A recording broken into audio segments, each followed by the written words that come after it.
ACOT. Again, the shot clock winding down. Weaving. Off glass. He does it again. Welcome to Sic'Em365 Radio. I can hold you accountable to you didn't run that right or you didn't. But at some point, the competitiveness of it has to kick in and you say, Sic'Em365 Radio is presented by IdealMRI.com. High-quality MRIs for $497 or less. IdealMRI.com. Your health is important, so is your budget. Cousins hit on third down, lost the football. Panthers have it and will score. It's taken into the end zone by Jeremy Chinn for his first NFL touchdown.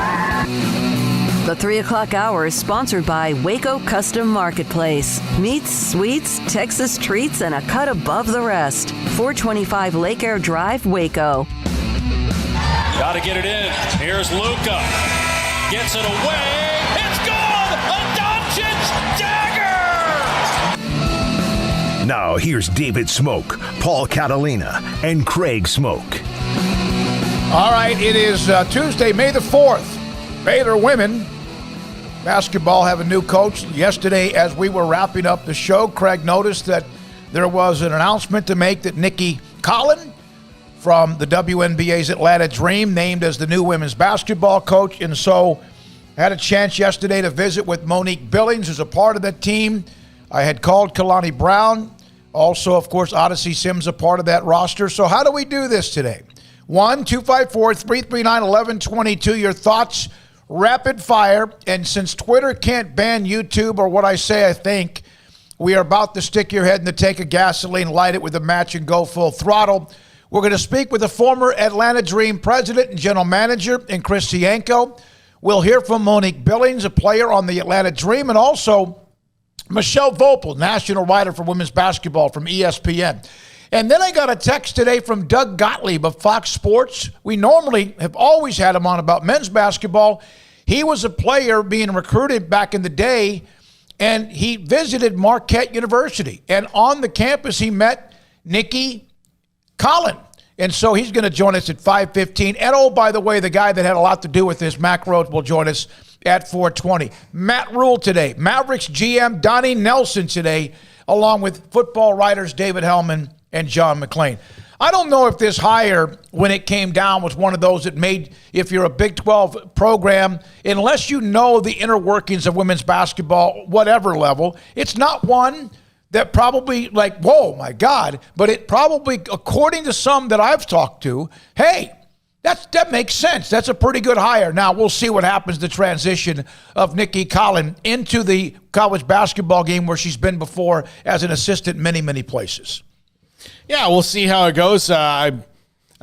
She was kind of an up-and-coming hire when she was hired in the WNBA 3 years ago.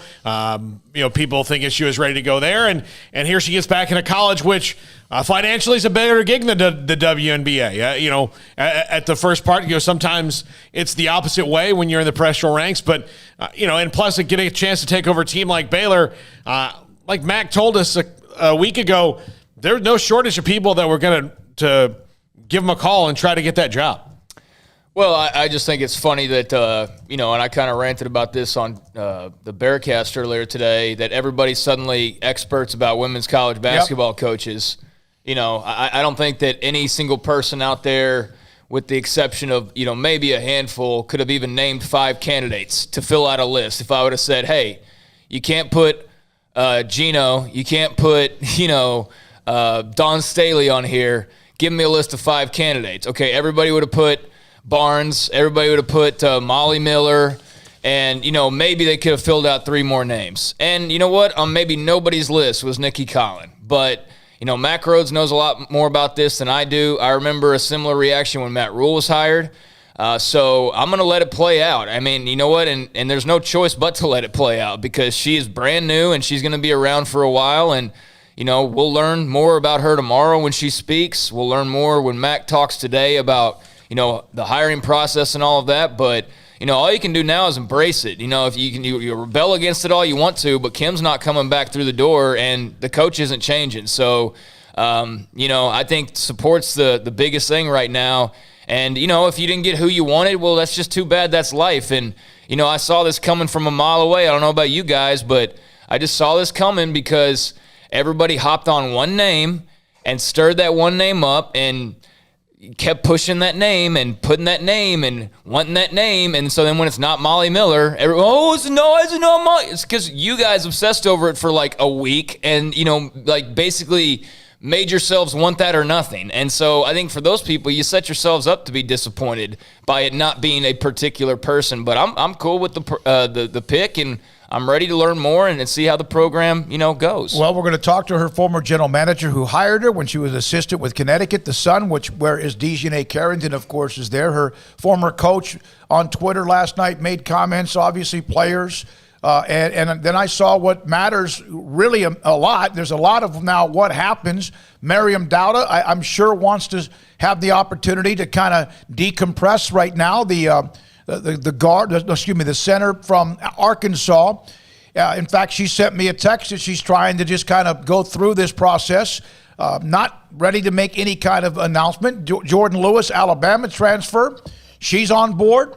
Melissa Smith and others on board, Queen Egbo. And now there are still some that you kind of check the boxes. And what happens with Satia Messer and Bill Brock and what they do and whatever they decide to do, whether it's in Bill Brock's case, retire or stay, or in Satia Messer's stay or go to LSU. And I probably have a feeling she'll end up with Kim Mulkey at LSU. That's a great relationship. Although Tom Collen, who, by the way, is Nicki's husband, is one that recruited Satia Messer to Arkansas. So there's a lot of mixed moving parts here. But the reaction, it's been mixed. But here's the deal. She's in town. She flew into town. She did the tour. She's seen and talked to the team. And now it's move on.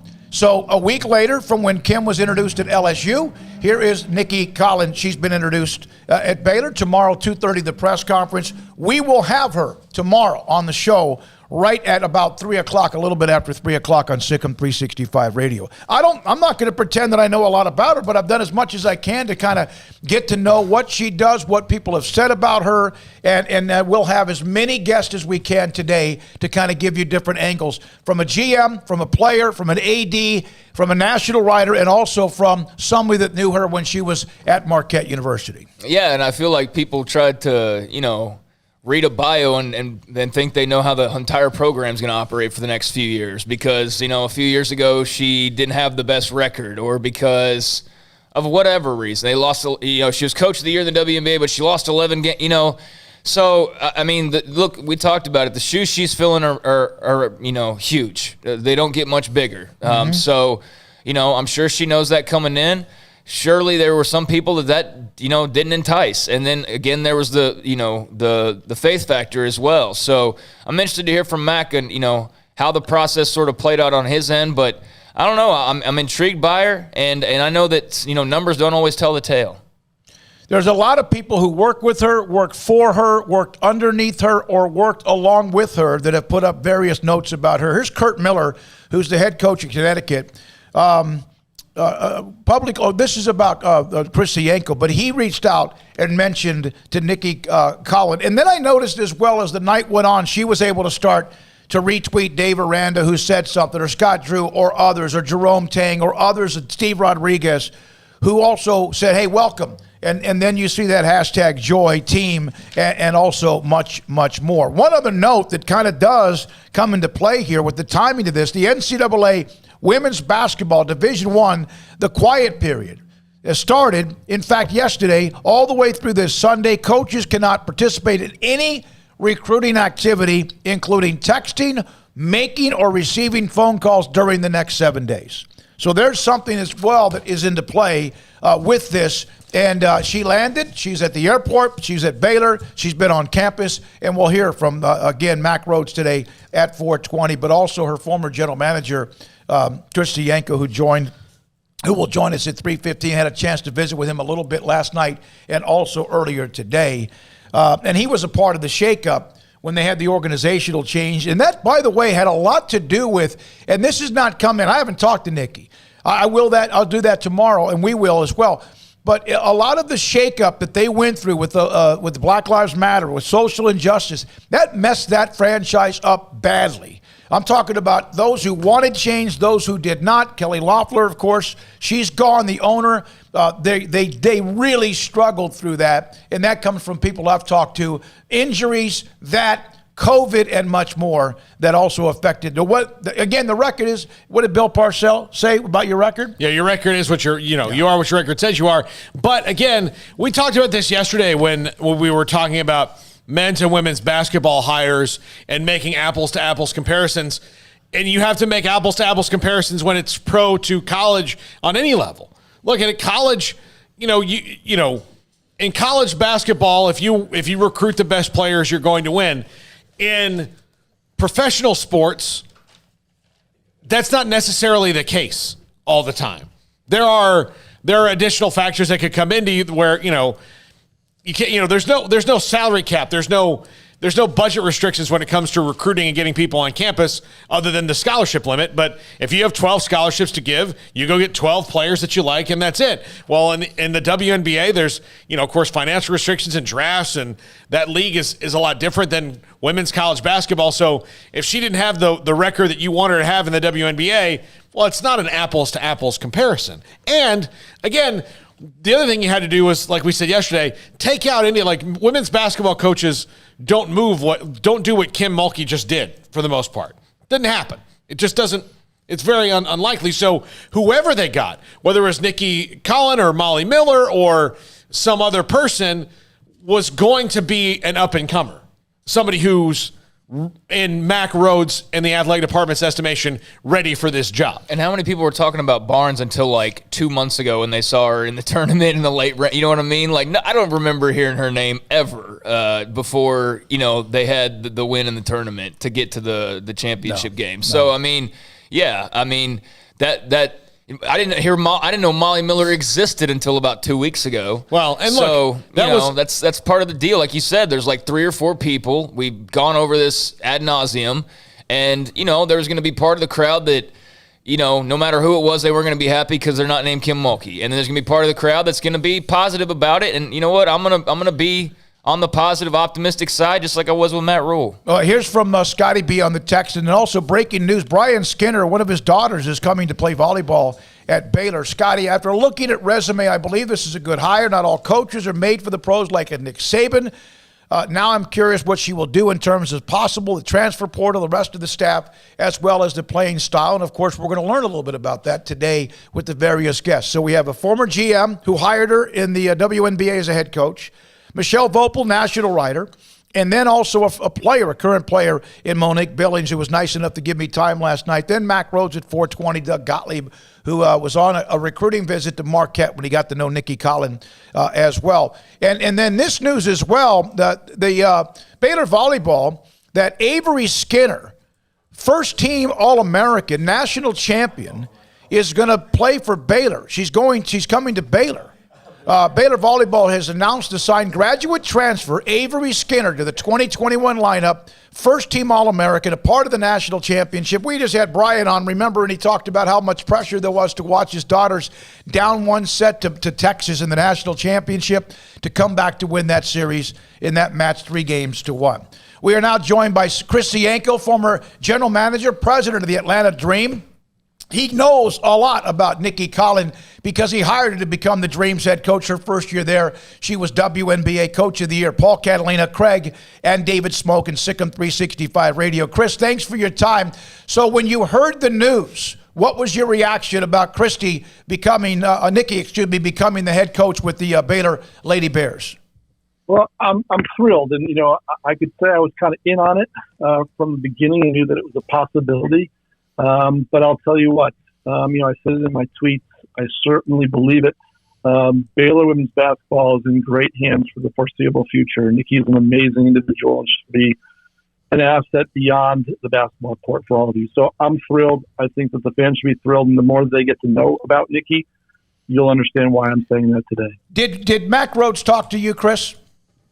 No, I did not speak with him. Okay. Did anyone in the search committee visit with you at all? They did not. Okay. All right.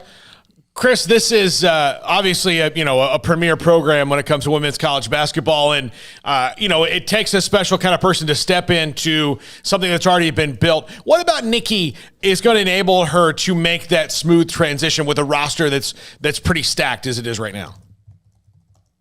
The first thing about Nicki you have to understand is she's a consummate professional. She's going to be more prepared than any coach in the Big 12 and arguably in the country. It's just something that's a trademark of Nicki.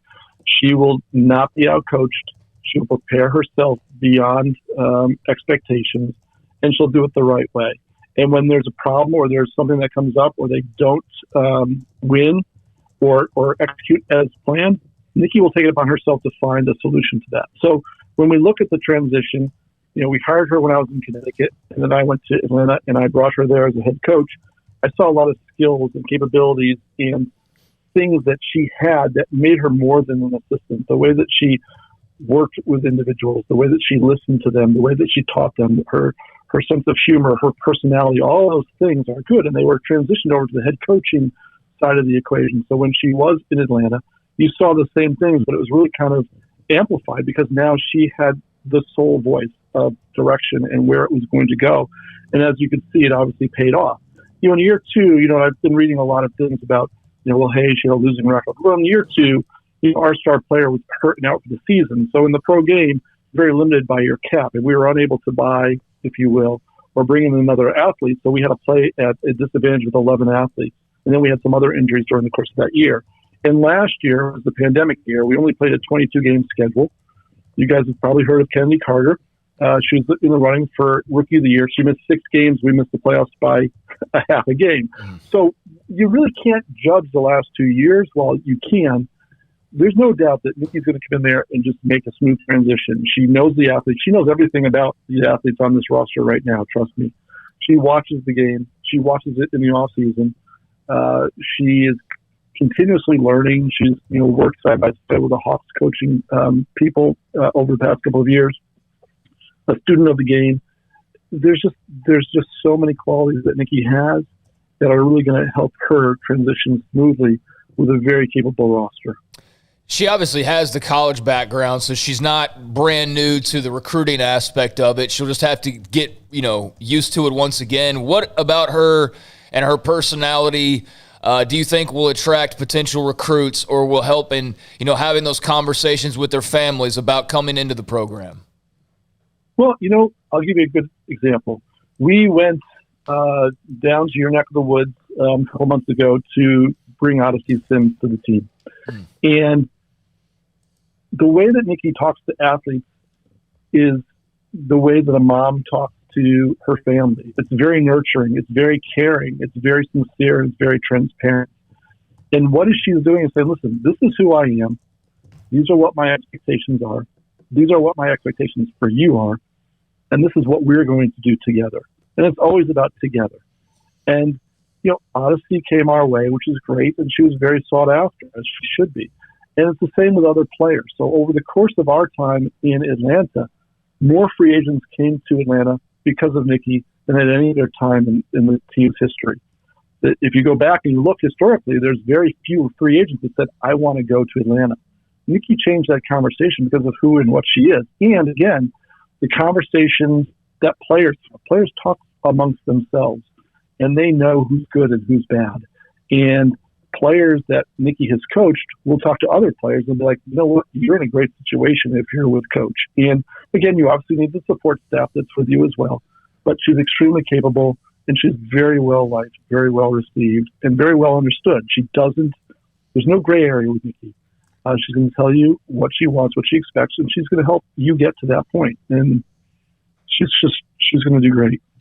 We're talking again to Chris Sienko, former Atlanta Dream president and general manager, who hired Nicki Collen from the Connecticut Sun to become his head coach for 3 years before now she takes the job at Baylor. What do you, and I don't know now that you're not there, but what has been your reaction you've received, text messages, or those who know you're connected to hiring her in Atlanta and now this next step in her career? They're thrilled. Really, really thrilled. I've received a lot of notes, and there's a lot of feedback on Twitter and, personally the folks that I know about this and other coaches around the league. It's a loss for the W for someone of her skill set and an up-and-coming coach and someone that's really just always super positive. I mean, that's another thing about Nicki. She's not temperamental. She doesn't have an ego. She's just a very positive, caring person.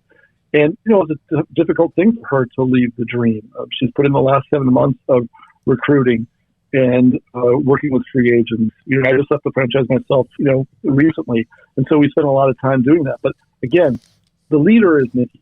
She knows who she wants to play for her, what she's looking for in athletes, how we can get them into the fold, and how she's going to use them collectively for the greater good and to win games. So the feedback's been great. People are thrilled for Nicki. She's a wonderful person. She leaves behind friends wherever she goes. And they will continue to be friends. And what I mean by that is that she makes the friends wherever she goes. And they'll always be supportive of her wherever she leads. And to go to a program like Baylor, that's just amazing. And it's a blessing, and she's a woman of faith. And her prayers have been answered to be in a program like Baylor.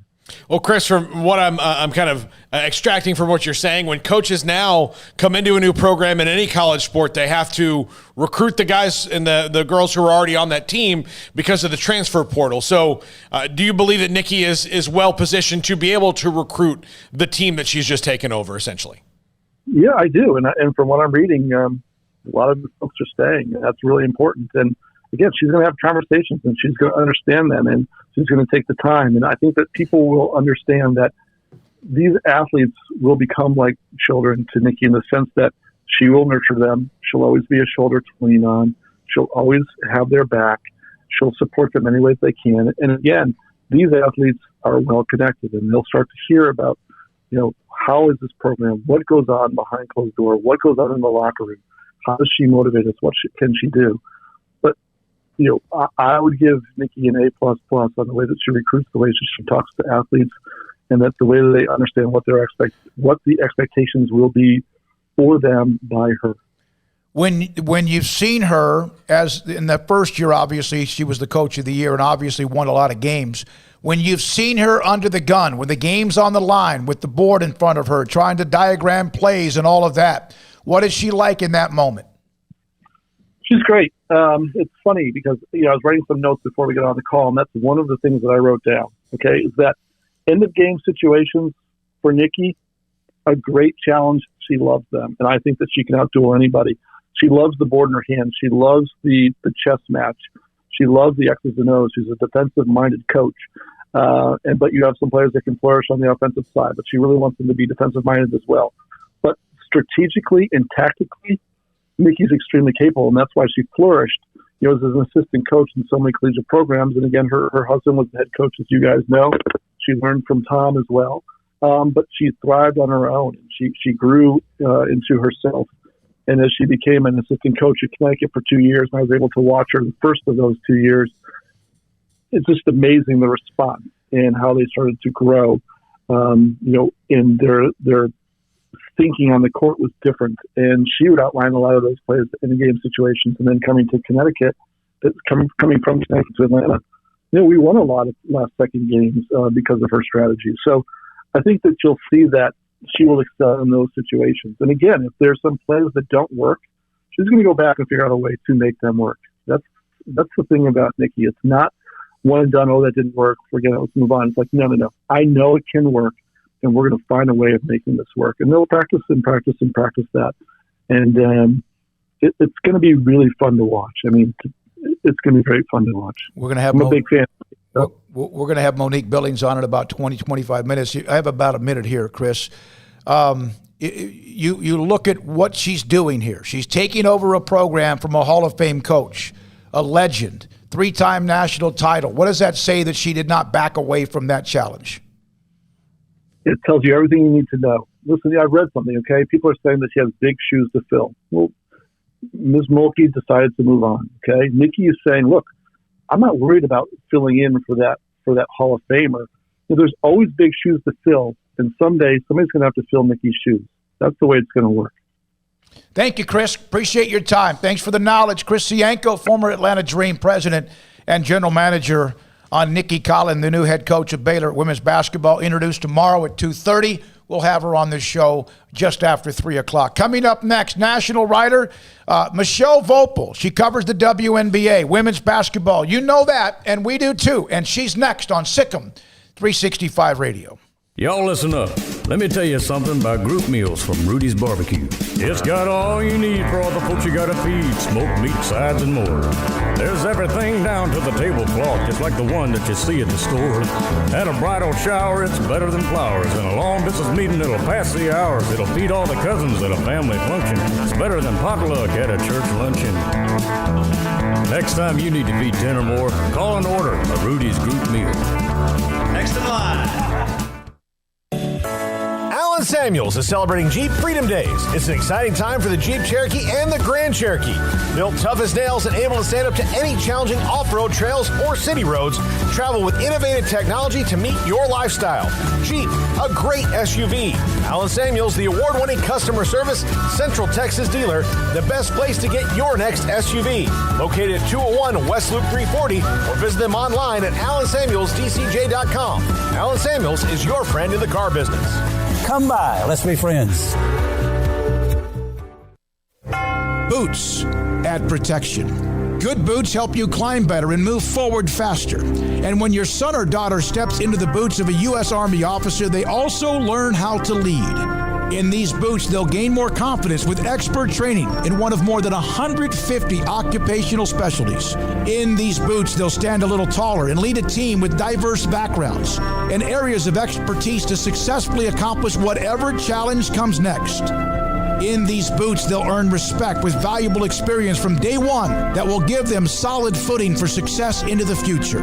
Highly qualified candidates who earn a spot on our team can receive comprehensive health care coverage, college tuition assistance, and a bonus of up to $40,000. See all the things your son or daughter can achieve in our boots at GoArmy.com. U.S. Army Waco Recruiting Company, 254-598-8131 or 254-776-1543.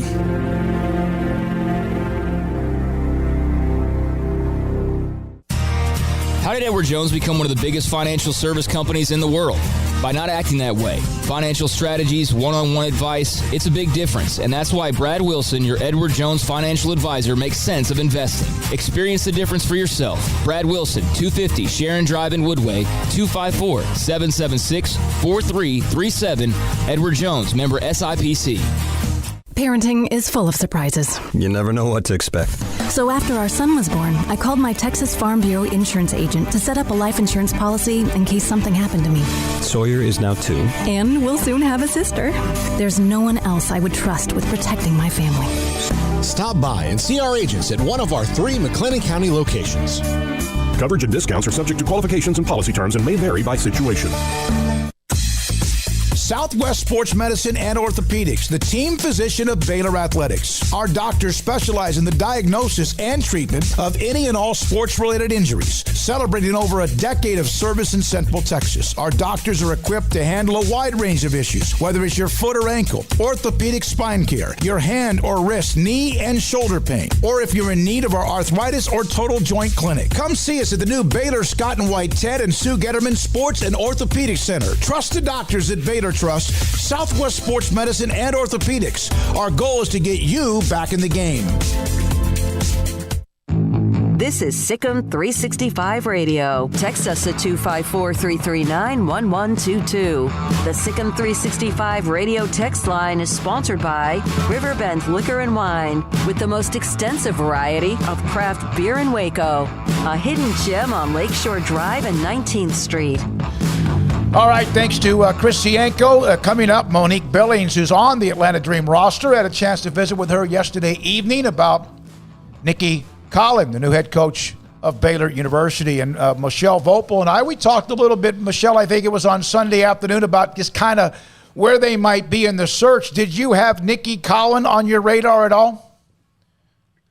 Not really, but then once I heard it, I wasn't totally surprised. I know that Coach Collen had looked at potentially getting a college job last year, so I know it was something that was at least on her radar. But no, that I think they did a pretty good job, I would say, of keeping this pretty quiet until they were ready to announce it. Mechelle, what do Baylor fans need to know about Nicki Collen as she comes in to take over for Kim Mulkey? She's a really passionate coach, so that will seem familiar to Baylor fans. She's somebody who I think very much loves the game of basketball, and that might sound like, well, don't all coaches, but I mean, she really loves it. She's somebody who will just sit down with you and chat on any level of basketball. She just really enjoys breaking down the game. She's got like I said, a very passionate personality. I think she, connects really well with her players, and she's had a lot of experience, being both an assistant and a head coach, at multiple stops in the college level, then assistant with the Connecticut Sun before she became the Dream head coach. So, she's somebody who I think that the fans will connect to. I think she's that type of coach that she wants to connect with the fans, and in some ways, I think nobody is Kim Mulkey, that's for sure. But I think the passion that she coaches with will sort of be reminiscent of the way that Coach Mulkey coached.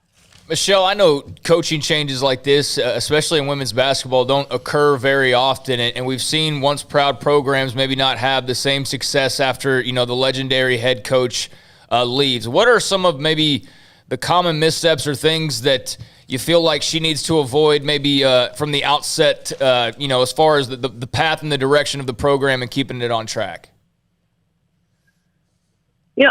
Obviously you can't try to be somebody that you're not. And I think if there's one thing about Nicki, it's that she's not going to be, she's very, very confident in who she is. So she's not a coach who's going to come in and try to replicate Coach Mulkey. We all know what the key is. The key is recruiting. And, Nicki's, been at Arkansas, Louisville, Colorado State, Florida Gulf Coast, Ball State for a little while. So she's been at successful college programs and understands the recruiting game. But, Baylor's been exceptional at that. And then with developing players to play for in Coach Mulkey's system. I think one thing that obviously, should be a benefit is, Nicki's coached in the WNBA, so she can, talk to players about if you want to get ready to play in the WNBA. I know exactly what that takes, because I've done it. And, so I think that she can use that in terms of, from a recruiting standpoint. What I don't know, and, I don't know if any of this is leaked out in the last few hours or not. You would know better than I, but it's exactly what her staff's going to look like, because I think that's going to be a big part of this. I mean, Kim talked about how important her staff was to her, and so I think that's going to be something to watch. But really, from a personality standpoint, I think they hired somebody who's got a really strong personality, which I think they needed after Coach Mulkey left. So they have that, and now it's going to be a matter of how well that Coach Collen and her staff can recruit. I really think that's the biggest key. What did it say to you, Mechelle, that even before her name came up, that there was a chance when the transition began that you could have lost half your roster, and obviously the transfer rules are different, and some of the players on their roster are just brand new, inside a year transfer, so that would be not so complicated, but you kind of get a feeling that some of them could leave, and they lost Hannah Gusters, and they might lose someone on. They've lost some of the staff, and maybe even Satia, which wouldn't be a surprise. But that Nalissa Smith said, "We're not going anywhere." Basically, she didn't say that specifically, but she said, "Ready for the next challenge." What did that say that some of those who know how good this core team is were ready to move on, no matter who was hired as the next head coach? I would think that says that Nalissa really has loved her time at Baylor. And, we both know that isn't always the case with with young people anymore. They go to college, a lot of them, specifically for a coach. They don't necessarily it doesn't seem like they have that much of a relationship with their community or their school.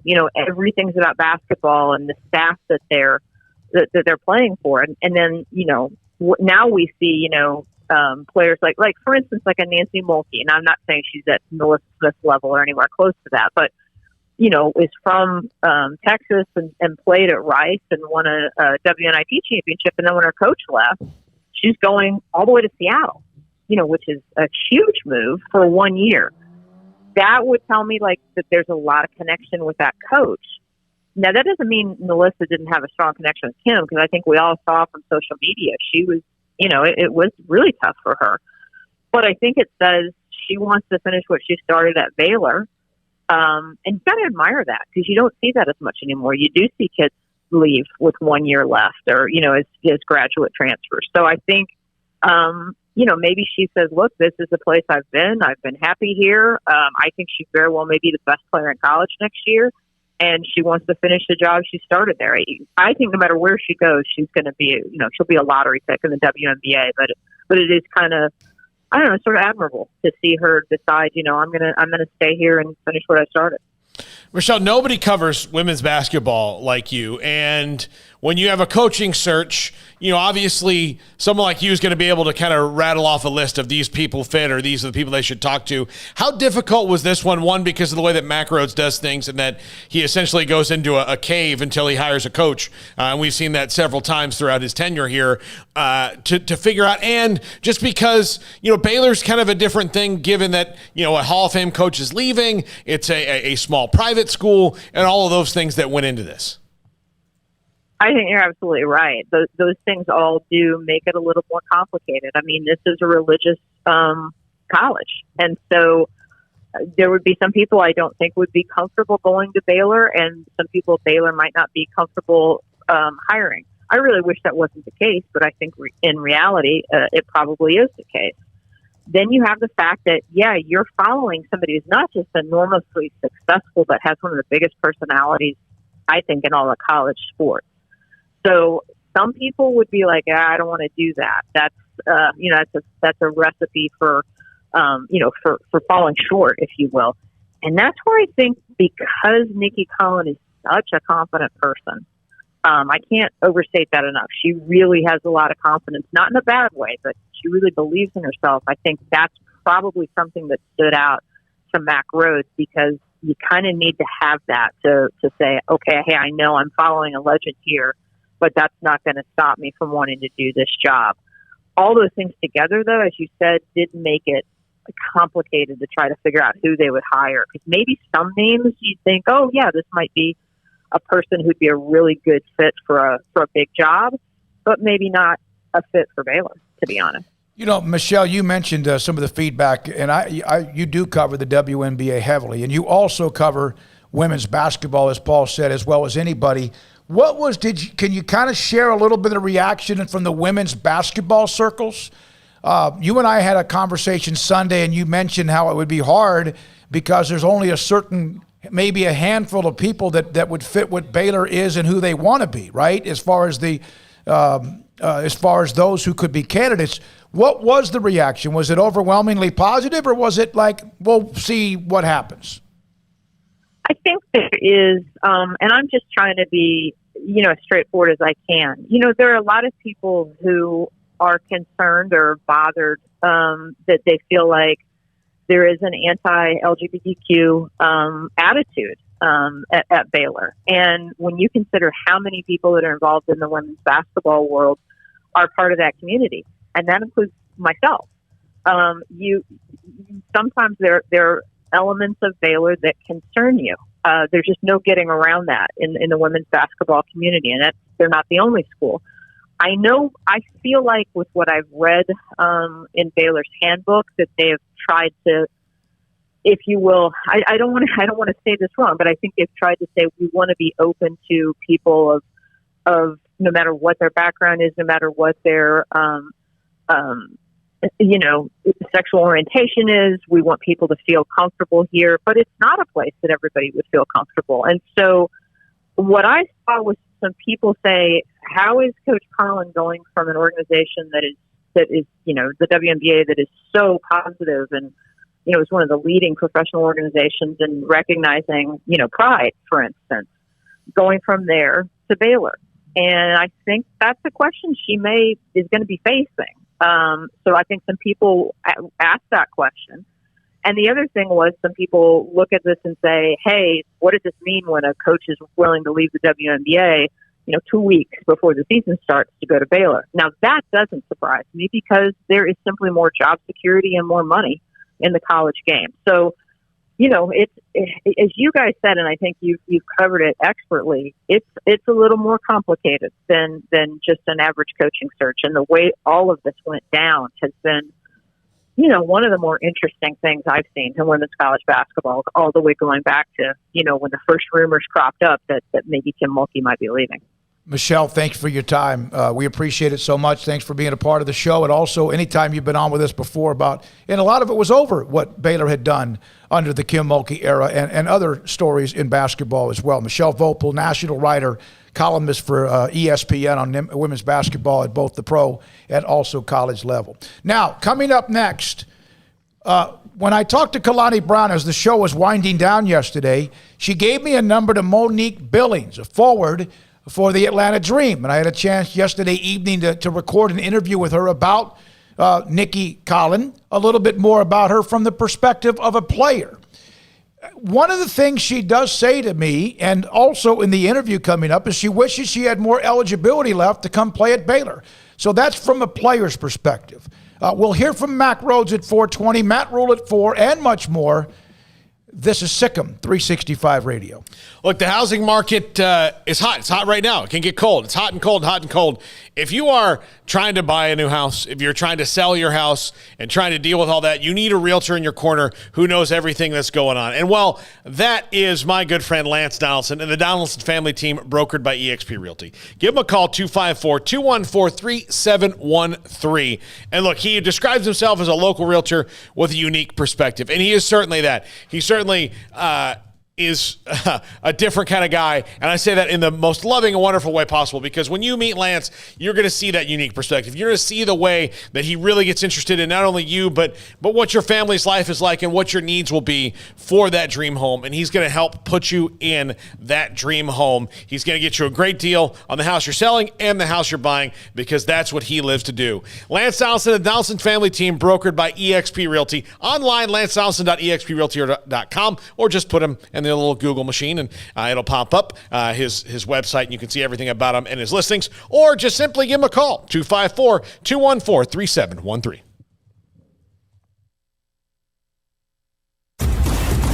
Hey, this is Bryce Petty, former starting quarterback and two-time Big 12 champion, and I know firsthand the importance of being in top shape both on and off the field. So listen up, men. If you're feeling beat down day in and day out and looking for that high-performance edge that separates the men from the boys, then look no further than the Petty Clinic Low T in Waco. Petty Clinic is a comprehensive men's healthcare clinic with an atmosphere catering to men. Board-certified Dr. Kent Petty has a special interest in offering the highest quality medical care to men of all ages. Some of the services offered include screening and treatment for low testosterone or thyroid, infertility, high blood pressure, diabetes, high cholesterol, sleep apnea, while offering comprehensive wellness exams and complete men's health lab panels. High performance men, remember, it's not just a Petty thing. This is Bryce Petty, encouraging you to reach out and Google search Petty Clinic Low T, or go to pettycliniclowt.com and get your complimentary lab screening today. From the first workout to the last practice, sports is an incredible and rewarding challenge. Hi, this is Dan Ingham with the First National Bank of Central Texas, and we're proud to support each athlete, every parent, and our educators. From families, small businesses, to the biggest industry, we're here to help. With remarkable products like our free First mobile app, we've got banking ideas that fuel big dreams. That's the First National Bank of Central Texas. Familiar faces making local decisions. Member FDIC, Equal Housing Lender. At Ideal MRI, we feel blessed to be a part of the Waco community. We're a small family business right here in Central Texas, and our goal is to bring down the cost of healthcare while maintaining high quality. At times like this, the cost of healthcare has never been more important, and unfortunately, significant illnesses and injuries still occur. That's why Ideal MRI is open and here to serve you through the difficult time. We offer premium MRIs just like a hospital with state-of-the-art technology and specialists, but you'll pay less. Sometimes thousands of dollars less, whether you're using insurance or not. At Ideal MRI, we accept most insurance and there are no hidden costs, even offering financing if that's needed. Everything included in the price, and you'll not get something as a surprise in the mail later on. If you need an MRI, ask your doctor about Ideal MRI. They'll know. You can schedule an appointment safely from home online in minutes at idealmri.com or give us a call, 833-IDEAL-MRI, idealmri.com. Car has the trucks, man. They have the one for you. Crew cab, short or long bed, silver, black or blue. Texas size selection, great prices too. Richard Carr, he has the truck for you. Carr has the trucks, man. He has the truck you need. If you want the best truck, you want a GMC. Texas size selection, great prices too. Richard Carr, they have the truck for you. At Marco's Pizza, get craveable pizza made the Italian way with dough made from scratch, an original sauce recipe, 3 fresh signature cheeses, and premium toppings you love, served hot and safe. Right now, you can get unlimited medium one-topping pizzas for just $6.99 each. Why stop at just one? Order with your app or at marcos.com for curbside, carryout, or delivery today. Marco's, pizza lovers get it.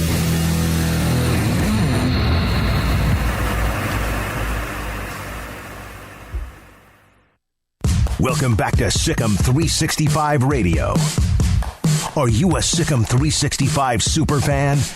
Then try out our premium subscriptions at Sic'Em365.com. Monique Billings, Atlanta Dream forward with a Sic'Em365 Radio. The news that Nicki Collen is the new head coach of the Baylor women's basketball team. And Monique, I talked to Kalani, and she told me that she just hadn't been there long enough. And plus, last year's season was such a different deal with COVID and all that. And Odyssey hadn't been there long either. You've been there all 3 years that Coach Collen has been there. Can you kind of describe her, who she is? Yeah, no, Coach Collen is very fiery. She's a fiery coach. She coaches with a lot of passion.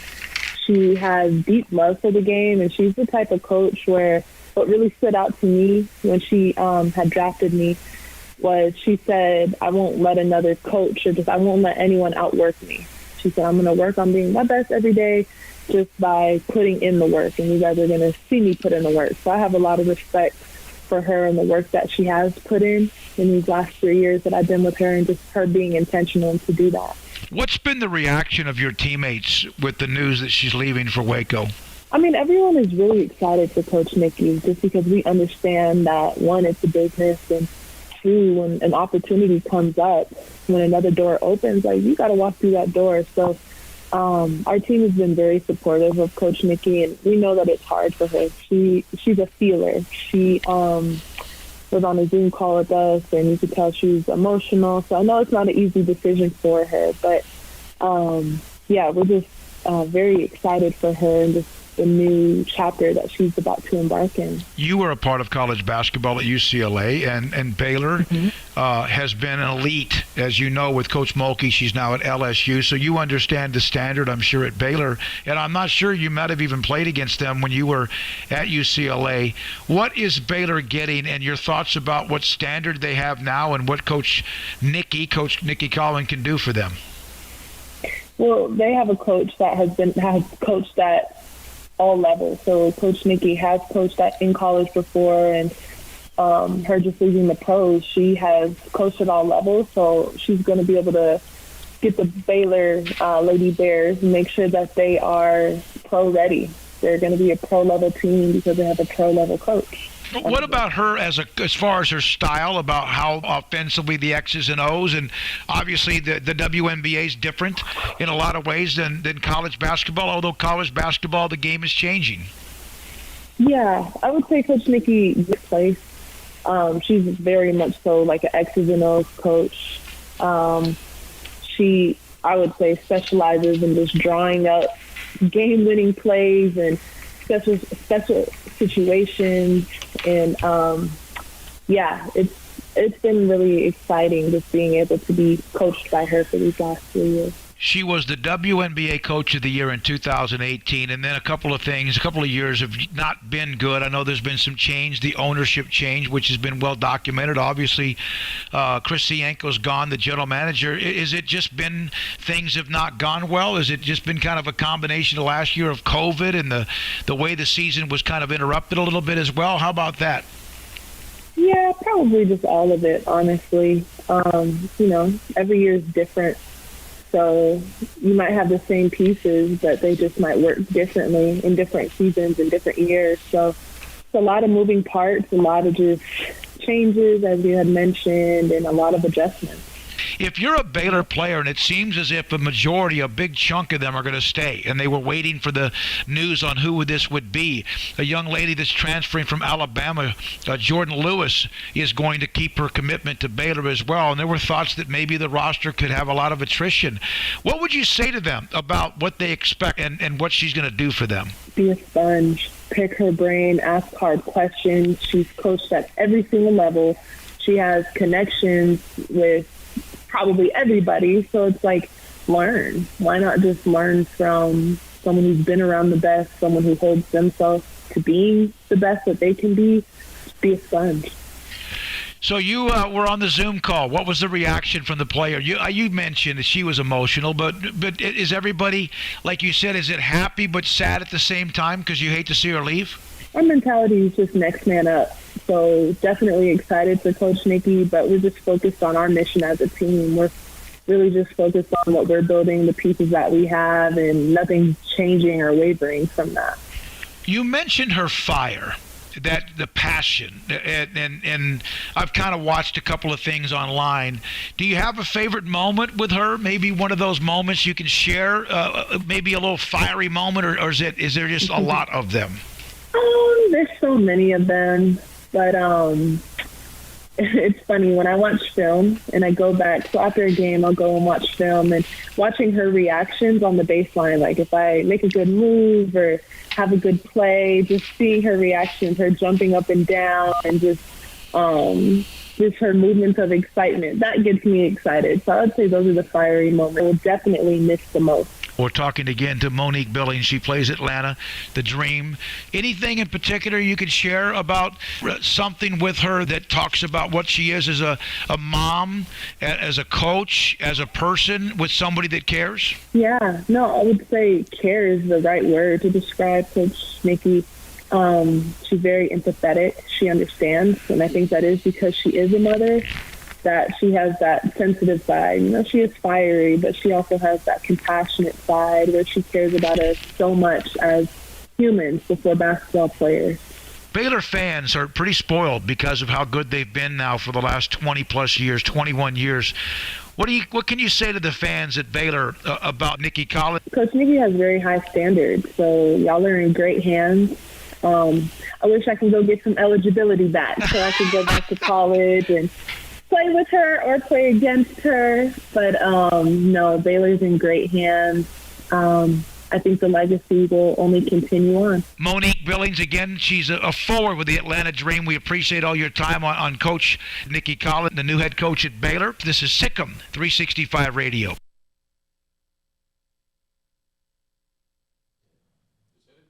At Baylor University, students can shine in their own way. Or should we say their own ways? Because there's no limit to the ways Baylor students make the world a brighter place. Whether they're leading a student organization or following a higher calling, getting advice from faculty, or taking part in world-class research, pursuing their dreams, or working toward their dream job, students find their place to shine at Baylor, where lights shine bright. Let Camille Johnson Realtors guide you seamlessly through the process of buying your dream home or selling your current one. Commercial, farm and ranch, or residential, Camille Johnson Realtors can smoothly and successfully lead you through any transaction. With a team of 28 experienced agents who are excited about serving you, Camille Johnson Realtors services the entire greater Waco area. If you're in the market to buy or sell, contact Camille Johnson Realtors, 104 Midway Center in Woodway, or find them online at www.camillejohnson.com. Camille Johnson Realtors, elegant, charming, warm. Welcome home. Riverbend Liquor and Wine has their easy-to-access drive-thru open and convenient and clean in-store location on the corner of Lakeshore Drive and North 19th Street in Waco. Riverbend Liquor has the best and most extensive variety of craft beer selections in Waco, and Balcones whiskey, including single malt, pot still, baby blue, rye, brimstone, and the all-new lineage in stock. Riverbend Liquor and Wine, family-owned and operated, and a hidden gem in Waco on Lakeshore Drive and 19th Street. And find out more on Facebook and Instagram. Do you or your kids get nervous about going to the dentist? Stonewood Dental, Dr. Steve Childress, he can help. I've spent a career taking care of patients who as children had bad experiences, and now they're adults that hate going to the dentist. If I get a kid at 3 years old and they come every 6 months and it's a happy experience, it's normal for them. Now they have an accident at 6 or 7 or 8 at school. Now they have a broken tooth or a trauma, and they have to come here. They're used to lights, they're used to water in their mouth, they're used to experience, they already trust us. It's amazing what we can do with that kid without it being a negative thing. But if I see a 6 or 7 or 8 year old that's never been to the dentist, and now they have a trauma or an unfortunate unexpected toothache, it's harder to do that for that kid and it not be somewhat of a negative experience. So bottom line is I try to teach kids and adults and teenagers and everybody the way I'd want my family treated, which is where it's a necessary part of life. You just take care of it. It doesn't have to be that big a deal. Learn more, stonewood-dental.com. In the market for a quality metal building? Since 1943, Pioneer Steel and Pipe has helped Central Texas residential and commercial customers with metal building design, panel options, building components, and trim options. Pioneer Steel and Pipe's residential line is energy efficient, offers low maintenance, reduces insurance payments, is impact resistant, and carries up to a 45-year limited warranty. In addition, they can also help you find a metal building contractor for your project. Pioneer Steel and Pipe with locations in Waco and Bryan and at pioneersboys.com.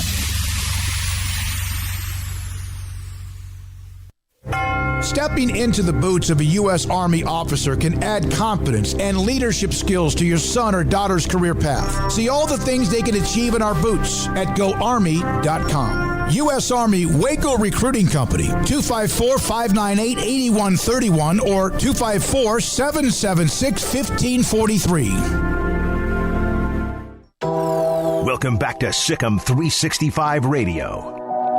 Cousins hit on third down, lost the football. Panthers have it and will score.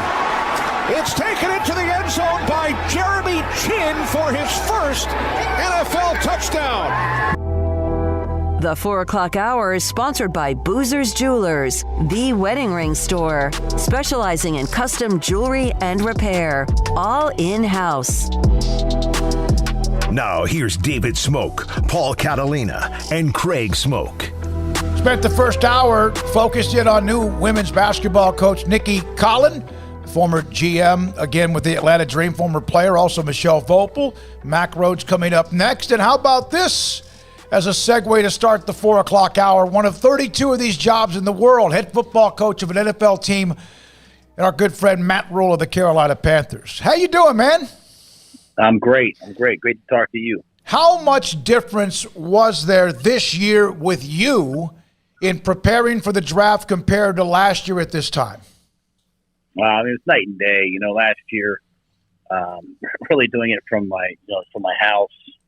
To be able to be in draft meetings, to be able to be around guys, hear their opinion, watch tape together, get into the draft room, make decisions, talk to each other together. I thought it was just way, way better. Well, you did it from your house last year, and clearly the Rhule family took that as training to get ready for this year's draft, because I know Julie, essentially made the Chuba Hubbard pick, right? It's funny. She definitely had some opinions on that. She remembers him. She remembers him from his time in Stillwater, and wanted us to draft him. And we were excited. He was someone we were going to probably draft earlier, but we traded back and still got him. And having seen him firsthand, I know that he can really help us. Coach, where is the evaluation process, the draft process amongst your favorite things about being an NFL head coach? I mean, you and your staff's talent evaluation was second to none, but to actually be able to choose these guys, where does that kind of rank on your enjoyment level? No, I really enjoy it. I really enjoy, watching tape, getting to know guys. It's a lot of these guys we knew from college. A lot of these guys we remember from recruiting. So having a chance to get to draft day and then getting them undrafted as well, it's something that I personally really like. Matt, you and I shared a text the other day. Sam Houston State is in the semifinals, as you know, and they have Eliezer Anderson, Prince Pines, among Elijah Hall. When you see players like that, those are guys that you know, and to see them having some success, especially since two of them are starting. What were your thoughts when you heard that? I was happy for them. I remember when Eliezer left, I tried to get him to stay. I really liked him, and obviously Prince played for us, that last year before he took off, and Elijah left early. But I think young people, they have to find the right place for them, and those guys, found a home in Sam Houston State, and to see them playing, to see them having success, that certainly makes me feel good. That makes me excited, and I'm happy for them. I'm happy for their families, and proud of their efforts.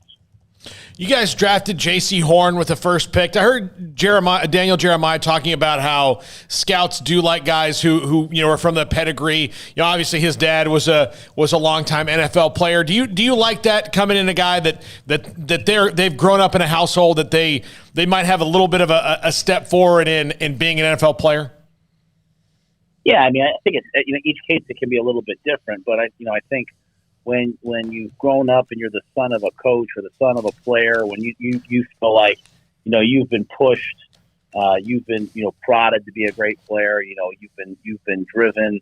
I feel really good about those guys. They know what it means to prepare. They know what it means to do rehab, how important it is to take notes and do things the right way. So, JC's grown up, in the locker room. He's grown up underneath his dad and seeing what his dad did to be great. So, it only gives him an advantage. Coach, did you have a lot of angry Cowboys fans in your mentions after that pick? Because you almost single-handedly disrupted what everybody was hoping for with the Cowboys pick by selecting J.C. Horn. I really can't check my mentions. It's true. I just follow you guys, and that's about it, man. I try to just stay focused on what we're doing and not worry about anything else. No, that's smart. It was just funny to see that reaction when his name came off the board and then Sertan right after that. One of the players that you guys selected, Brady Christensen, the big tackle out of BYU. Obviously, Jeff Grimes was his offensive coordinator, is now at Baylor. His O-line coach was Eric Mateos, now at Baylor. What did you like about Brady Christensen and bringing him to Carolina? Well, I really liked his versatility on tape. Really liked the way that he trained and worked, and had a great pro day. And then I reached out to Joey McGuire and said, hey, you ask those guys what he's like, and they raved about him. Thought he'd play for 10 years in the league, and Sean Bell said the same thing. So Coach Grimes, Coach Mateos, I respect those guys a great deal. They're great football coaches. What they did at BYU last year was fantastic. And, them saying great things about him only help. How much did the lack of knowing all the medicals affect this year's draft or getting prepared for it? Well, not having the combine was hard. They took the top 150 there, and so we got some medical information from that. But it was certainly, there was no rechecks. It was certainly an incomplete picture. And, I'm a person who believes in, being risk averse when it comes to previous injuries. But, we weren't able to get all that information. So you had to go off of what the information you do have and just hope that it works out for the best. Coach, comparing drafting to recruiting now that you've got 2 years of drafting under your belt, I know that you had said one time you weren't one of these guys who, I don't want to say you certainly put it into recruiting, but you didn't do the bells and whistles recruiting. You were pretty much a straightforward guy. Is draft and free agency a little bit lower pressure, at least in that regard, because you don't have to constantly call people and chase them down? Yeah, it's just a whole different thing. I mean, the crux of both is evaluation, right? And so, you can't listen to the outside noise of, hey, this is the 5-star recruit, or hey, this is the best guy in the draft. You have to evaluate through your process. Here we do it through our scouts and personnel staff, then to the coaches, and you have to, trust your eyes. The only difference here is, that, we have a chance to go pick them. We'll either be a free agency, we can try to pay them, or we can, draft them. At the college level, recruiting them, trying to convince them to come, and them still have the ability to decommit. There's a little bit more uncertainty, but I enjoyed recruiting. I enjoyed the relationships of it. I just I always wanted to be known as someone who was real, who was about substance, not flash. I'm not perfect in that regard, but that was always my goal, and so I tried to carry that over into recruiting. Matt, what's the difference between trying to coach a 22 or 23-year-old or maybe even 21-year-old out of college and a 35-year-old man who's been in the league for 10 or 12 years? Well, I think, it just really depends on the individual. But I think when you're coaching, older veteran guys, you have to be willing to listen to them. You have to be willing to talk to them. And really the common goal is, you want them to play well. They want to play well. You want to win. They want to win.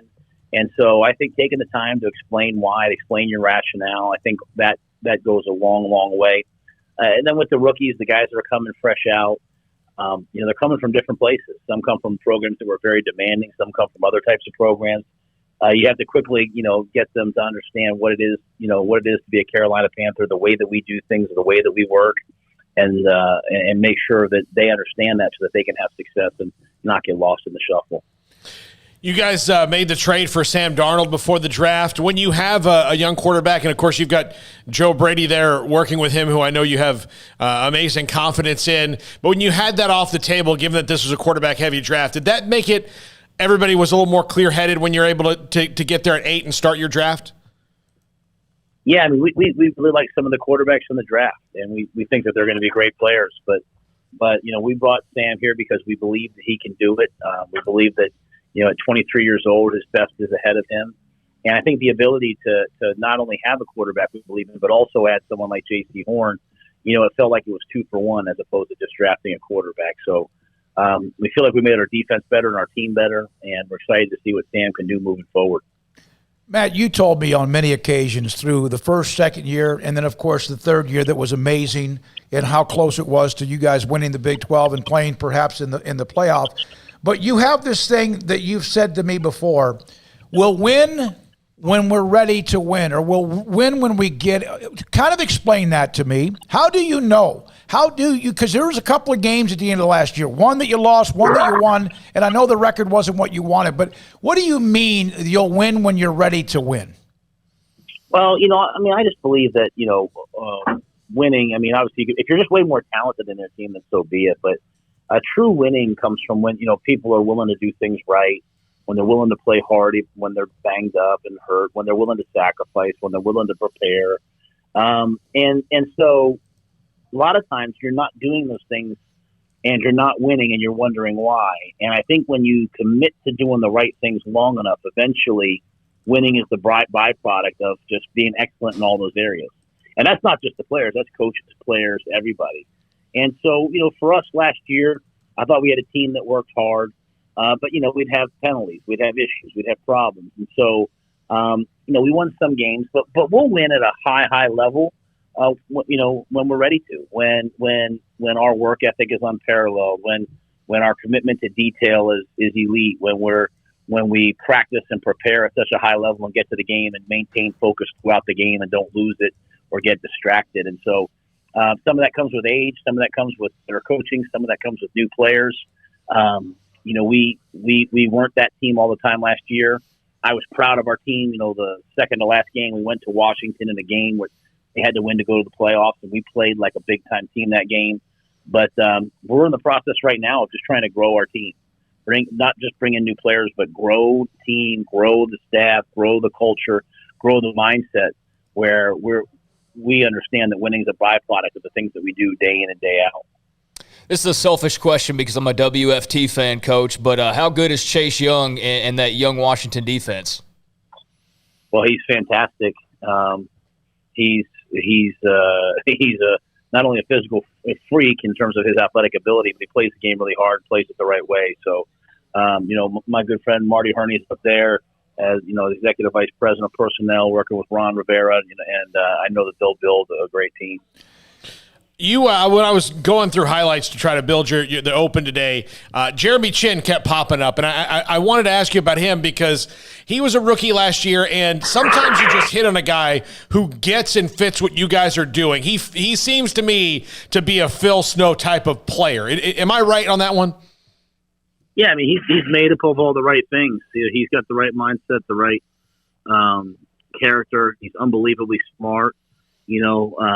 He's someone that early on last year, Evan Cooper just kept saying to me, hey, this is a guy that's perfect for us. And his versatility, his talent, they shine through when he got here. So he's one of those guys. I mean, he's in that young group of players on defense that we're excited to watch grow. You have a bunch of players who played at Baylor and Temple. Now, it's one thing to have them because you know them and they know what to expect, but it's also that they have to help you win at the professional level. How important is it that you bring in the right mix of them that's not only comfortable with what you do, you're comfortable with what they do, but they can help you win? Yeah, I only want people here who can help me win. Last year was a unique year. No pro days, no tryouts. So there was a unique set of circumstances, but I've brought in those players, and some of those players are here. I've also brought in some former players and had to let them go and release them. And I can tell you that's not fun. So the last thing I ever want to do is bring in a guy that played for me before that doesn't deserve to be here, because you have to invariably let them go. And it's hard to do. That's the hardest part of this job is releasing players. So the guys that have a relationship with me from previously, they know me, they know what to expect. That's an advantage. But now there's 20 other guys that played for me last year that have played for me and know what to expect. And so year two, I expect all of our players to have a much better understanding of the process, of the offense, of the defense, of what's expected of them, and for each player to take a step moving in the right direction. Matt, does a loss affect you more at any level, at the pro level rather than the college level, or does it affect you the same? Well, I mean, a loss affects you the same. I just think a loss is way more devastating in college because, one loss takes you out of a lot of things, right? Whereas in the pro game, there's only been one undefeated team. So, I try to have the same approach both places. Whether you win or lose, to come in the next day, evaluate the film, see the things you did right, see the things you did wrong, and get started on the next week and try to improve. So you have to have competitive stamina, and you have to have a calm presence to get through 16 and now 17 regular season games. I mean, if you're emotional and high and low, you're not going to make it through. And so I think last year, especially with COVID going on, we had to have tremendous discipline to make sure we came in every day and had the same approach no matter what the record was. Are Thomas Fletcher jerseys available on the Panthers Pro Shop yet? Because that was a fantastic draft phone call you two had, Coach, that went viral from this past weekend. Yeah, that was. I've had a lot of people ask me about that. We had him at the Senior Bowl, great kid. Just kind of joking around with him on the call, and obviously it caught him by surprise, and now it's a big moment. But happy for him. He's a great kid from my week with him, and he'll be fun to have here as he tries to make the team. When a season's over, then you get ready for the off season to go to the Senior Bowl, or as there was, whatever it was, the Combine. Then there's the draft. Then there's the rookie mini camps, or whatever you can do these days. When is that time compared to when recruiting ends in football at the college level where you can get away between National Signing Day and or spring drills or afterwards? Do you have that bubble as a pro coach? Yeah, there's a bubble there. I think the big time for us is probably the same as college coaches. Late June into early July, having a chance to get away. The players are all gone at this level; they're not in summer school. It's a chance to really recharge and get ready for a long NFL season. Matt Rhule with us, former Baylor head coach, Carolina Panthers head coach. What did you do when you watched at times with Baylor last year with Coach Aranda in his first year? Was that sometimes tough to watch, knowing what he had to deal with, but also the fact that they struggled? Yeah, I mean, I think I watched pretty much every game. at least certainly every game that I could. And my wife watched, I watched. I think first of all, Coach Rand is going to do a fantastic job, and he already is. I think seeing the lineups change last year, dealing with the different things in COVID, guys being out 1 week, and right for the game they can be there. I don't know how anyone can evaluate any team in college football based upon the things that happened last year. But I know for me, year one was hard. Year two, we started to establish who and what we were. Year one, Coach Aranda was there. Year two, now he's really beginning to establish probably what they believe in, and they've got hopefully a great nucleus back. I watched the spring game the other day with my son Bryant. Really excited to see them get out there next season. How much do you think it helps with the fact that you, Bohannon, and Zeno, we know Charlie's moved on. How much did you see in those two guys eventually taking over the program if you had stayed here or not? Yeah, I mean, I always was a huge Gary fan and believed that he could do a lot of great things. And, had Zeno for just that, one season, but obviously saw him do some great things in the Big 12 championship game. So, I always anticipated those guys being really good quarterbacks and, looking forward to seeing them play this fall. All right, man. We appreciate your time. Enjoy what you've done. Appreciate you always, the access you give us. There's only one of 32 jobs in the world, and you have one of those. Is that ever something you think about? You know what? Not really. I mean, I'm excited and proud to be here. But I'm like just like I was at Baylor. Man, I wake up every day running scared, trying to make sure that we do everything we can each day to go win the Super Bowl. Good luck with it. We'll see you soon. I tell you what I'm going to do now. I think I'm going to come to Charlotte one day and spend a couple of days and do the show from there. If that's something you, unless you have the security guys waiting for me. We would love to have you here. Come on. You would not. You would not. You would absolutely not. Thanks, Matt. Appreciate your time. Matt Rhule, Carolina Panthers head coach, former Baylor head coach, with us following the NFL draft over the weekend. When we come back, Mack Rhoades has hired the new women's basketball coach, Nicki Collen. She'll join us tomorrow. The press conference at 2:30. She'll join us around 3 or so tomorrow on this show on Sic'Em365 Radio. Mack Rhoades next on Sic'Em365 Radio. The First National Bank of Central Texas, 5 locations right here at home. Waco, Woodway, Hewitt, China Spring, Martin, Hillsboro. Familiar faces making local decisions, here to help you, your family, and your business. And whether it's tough times or great times, all of us need a bank we can count on. Great people with great technology dedicated to their customers and helping our area grow. Safe banking in person or use their online and mobile apps and convenient drive-through and ATMs at all locations. They've got great products there, like Secure Lock Equip. Control how your debit card is used. Receive instant notifications when your card is used. And you can turn your card off and on when you travel. Say you're going overseas or something like that, and you're worried about, say you lose it, you can turn it on and off, so you don't have to worry about that. You can control ATM withdrawals. So say you get a card for somebody like maybe your college student on an account, and you've sent them away, and they you don't want them to take out more money when they get a little excited. Set those spending limits. You can do that with the First National Bank of Central Texas. 5 locations right here at home.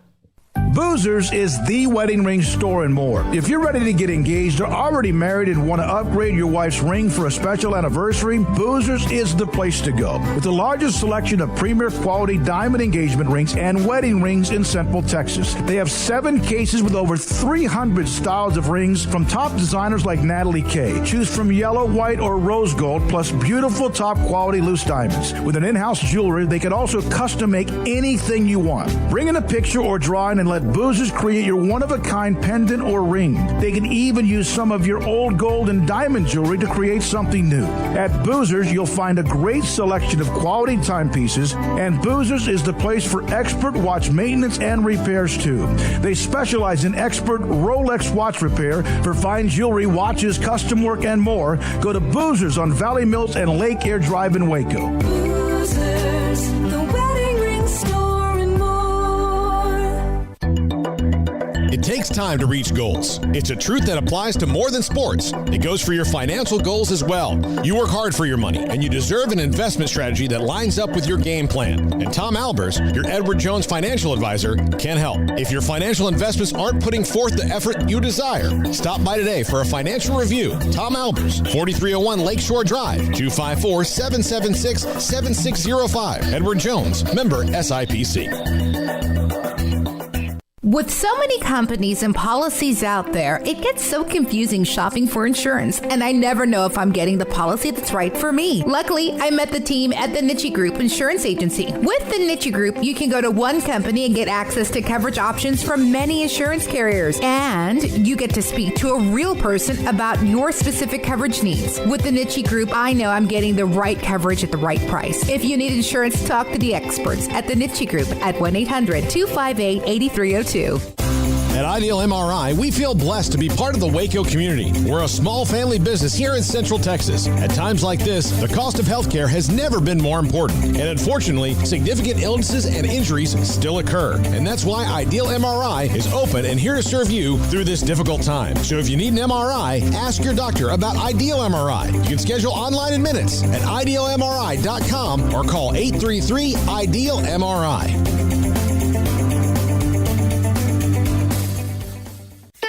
Don Humidor, your home with a 48-foot walk-in humidor with the elite cigar brands from around the world, including the #1 cigar of the year, Aging Room Cuatro Nicaragua. Plus, they have the great brands like Macanudo and Artur Fuente, Rocky Patel, Aston, and so much more. CBD, great for sore muscles, aches and pains, sleep, Vita Dreams, and anxiety, mild depression, general health and wellness. Their staff very knowledgeable on the subject. If anyone is curious about CBD, ask Carol and Ashley. Don Humidor in the Townwood Shopping Center off Valley Mills in Waco.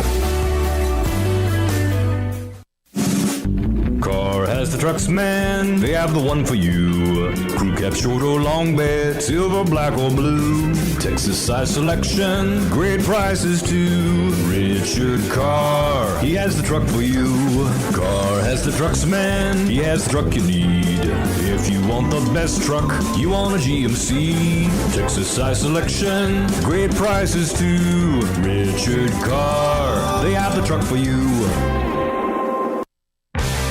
Welcome back to Sic'Em365 Radio. Our weekly segment with Baylor Director of Athletics, Mack Rhoades, is brought to you by Edward Jones Investments Brokers, Tom Albers, Brad Wilson, Ben Erlinson, and Cam Heathcott. Edward Jones, making sense of investing. All right, this 4 o'clock hour, thanks to Matt Rhule for being a part of the show today. Coming up at 4:45, Craig Smokes off the radar. At 5 o'clock today, David Helman on the Cowboys draft. Doug Gottlieb, who told me in a text he sent to me earlier today that he actually got to know Nicki Collen when he was on a recruiting trip to Marquette when she was there. Also, Donnie Nelson. And you need to hear what he says about Baylor men's basketball and Freddie Gillespie at 5:30, John McClain. But we're now joined by Mack Rhoades, coming back from a vacation with us on Sic'Em365 Radio. Vacation. He didn't even chuckle. No, of course he didn't. So I'm too tired to chuckle, but it was pretty good. So what's been the reaction, Mack? What has been from those on campus? I know that Nicki is on campus, from those around your community and the athletic department and just overall around the country of people that you know.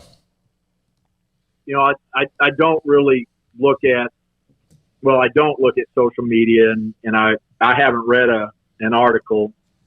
I couldn't even tell you how many have been written, if any. I do have a lot of friends and colleagues throughout the country, and all of their text messages to me, including ADs that have been at schools where Nicki's been at, have been phenomenal. It's actually taken me back a little bit, just how good of a person, how great of a coach, rock star, all of those things. The folks that I respect in terms of basketball, knowing basketball, X's and O's, they've been extremely, extremely positive.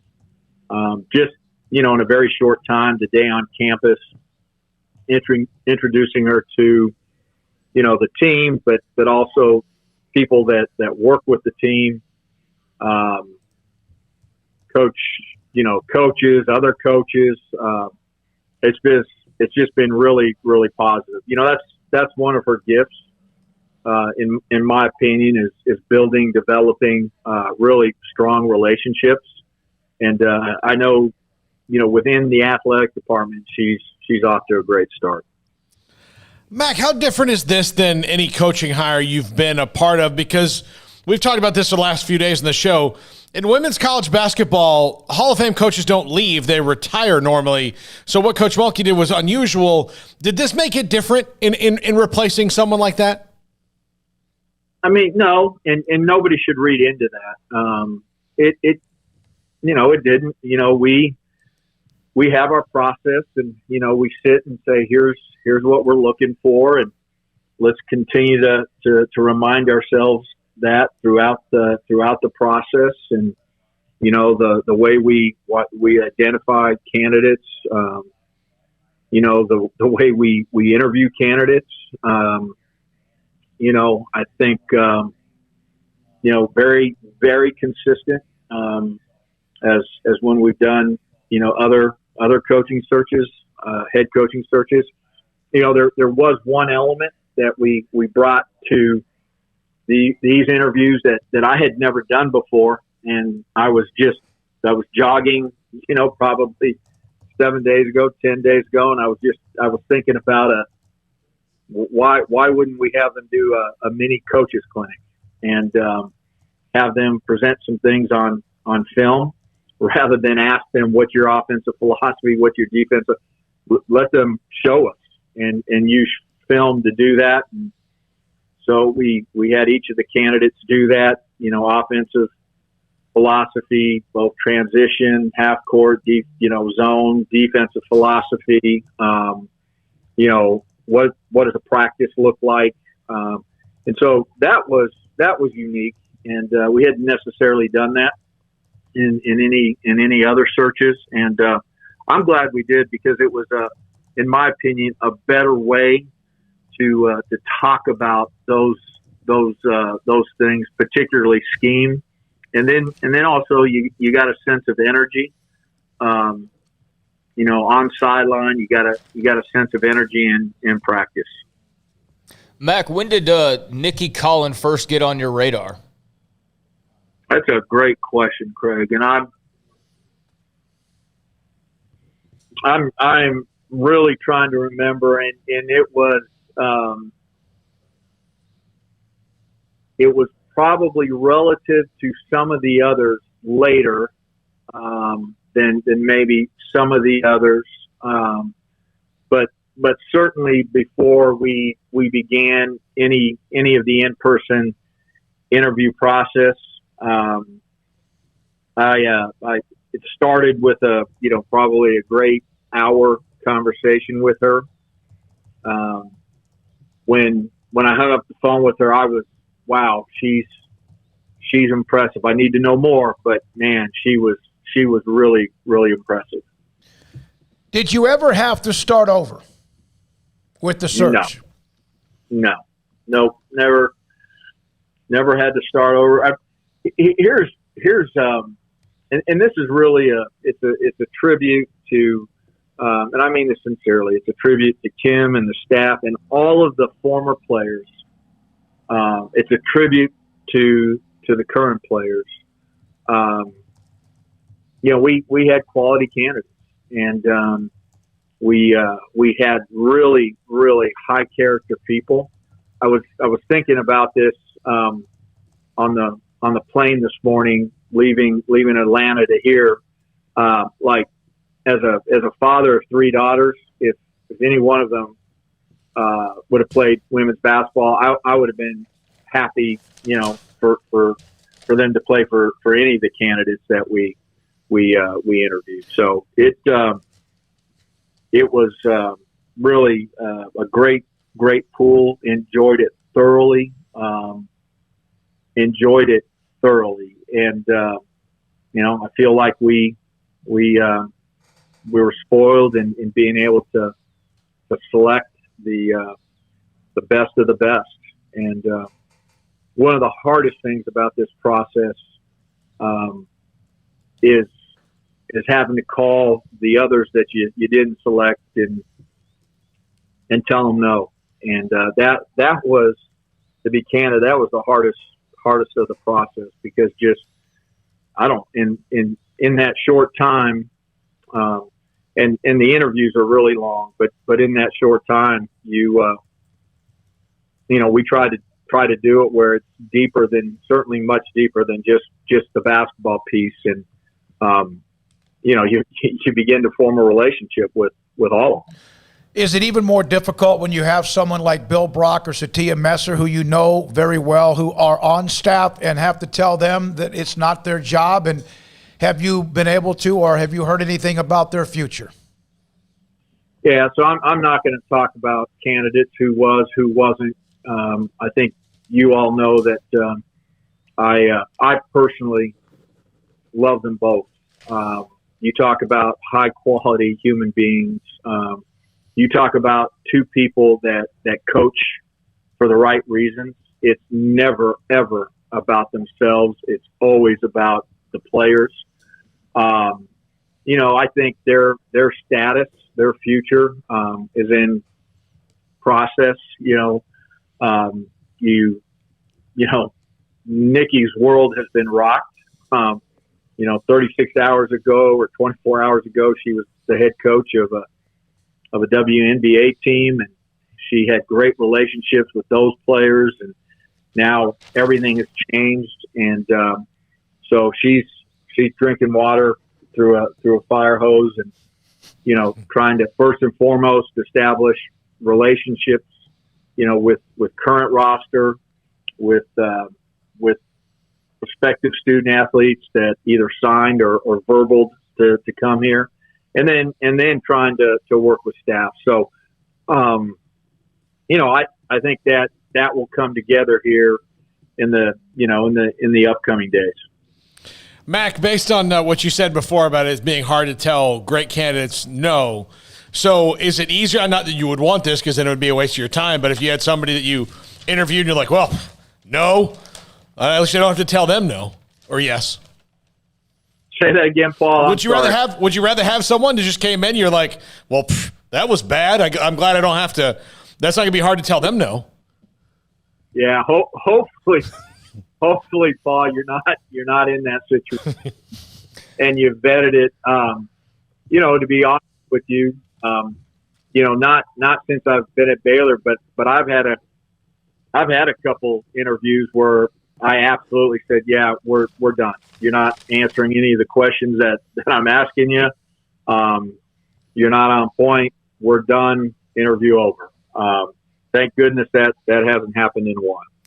Mack, we've been able to see some behind-the-scenes photos, your media team kind of documenting her first day, seeing the locker room. What's that been like to see, her and her family, see all the facilities and obviously see the team for the first time, because I know that's one of the first things she did. How do you feel like all of that went, and is that pretty cool to see that part of the process? Yeah, that's always Craig, it's always one of the fun parts, that initial introduction to team and then to see a new place and see facilities. And, I know that Nicki was really, really excited about it. Her first priority, before anything really was to meet with the team. And I think she did a great job with that.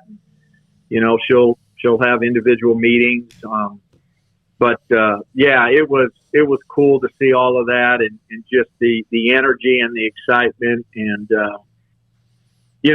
you don't really know until you spend some time with people.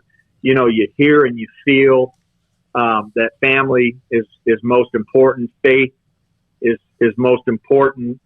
And then, you see the family together on the plane. You see them as they're together when Nicki's introducing them to the team, and it all comes together, and it's exactly what we thought. It's a very close family. Family is first. care about each other. Faith, relationship with Christ is the foundation. So that was all really, really cool to experience. What does it say that someone would take this job knowing whose shoes they're filling? And that sometimes is unfair to say that because it's their own shoes now. But the standard that was set, and obviously you would not hire somebody that you didn't think was ready for that. But you mentioned this to us, somebody that is not going to hear the noise, somebody that understands where they're coming into and the standard of women's basketball at Baylor. What was, and we'll have a chance to visit with her tomorrow about this, but what does that say that she was not afraid of this job? I think it's, Smoak, I think you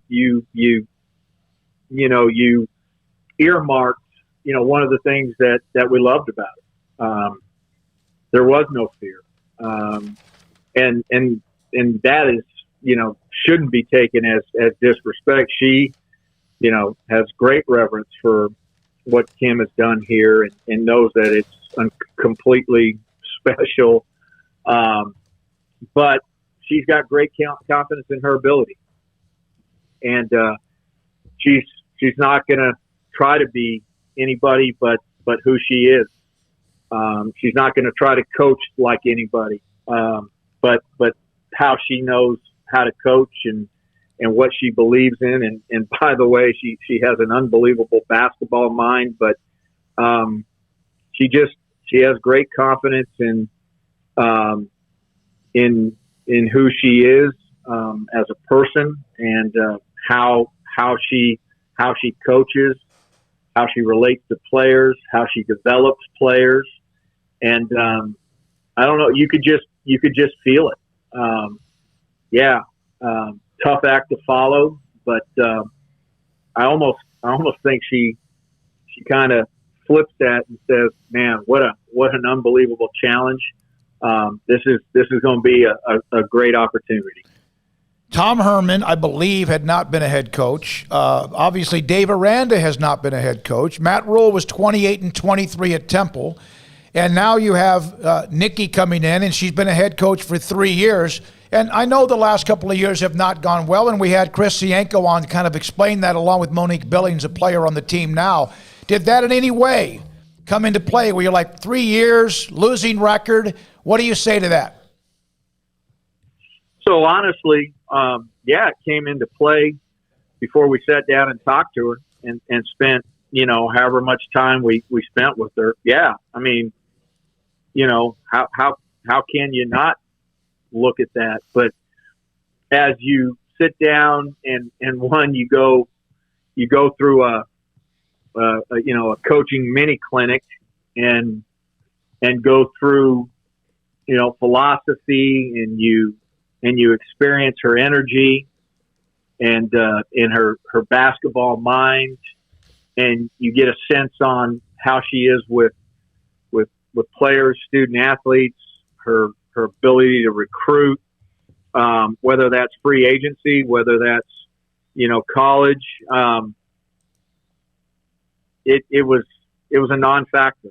And she's not going to make excuses, but there are some real uncontrollable reasons, as Chris probably explained to you, that second and third year with best player injury and, blowing out a knee and, you even though that happens, it's still counted against the salary cap, so you really can't replace that person. And then COVID, and again, not being able to replace. And so, no, the minute we sat down with her and like early on into the interview, it was there's this she can coach, she can run a program. She can lead people. So that dissipated almost immediately. How much did former players help you in any way, if they did? I certainly received some texts, but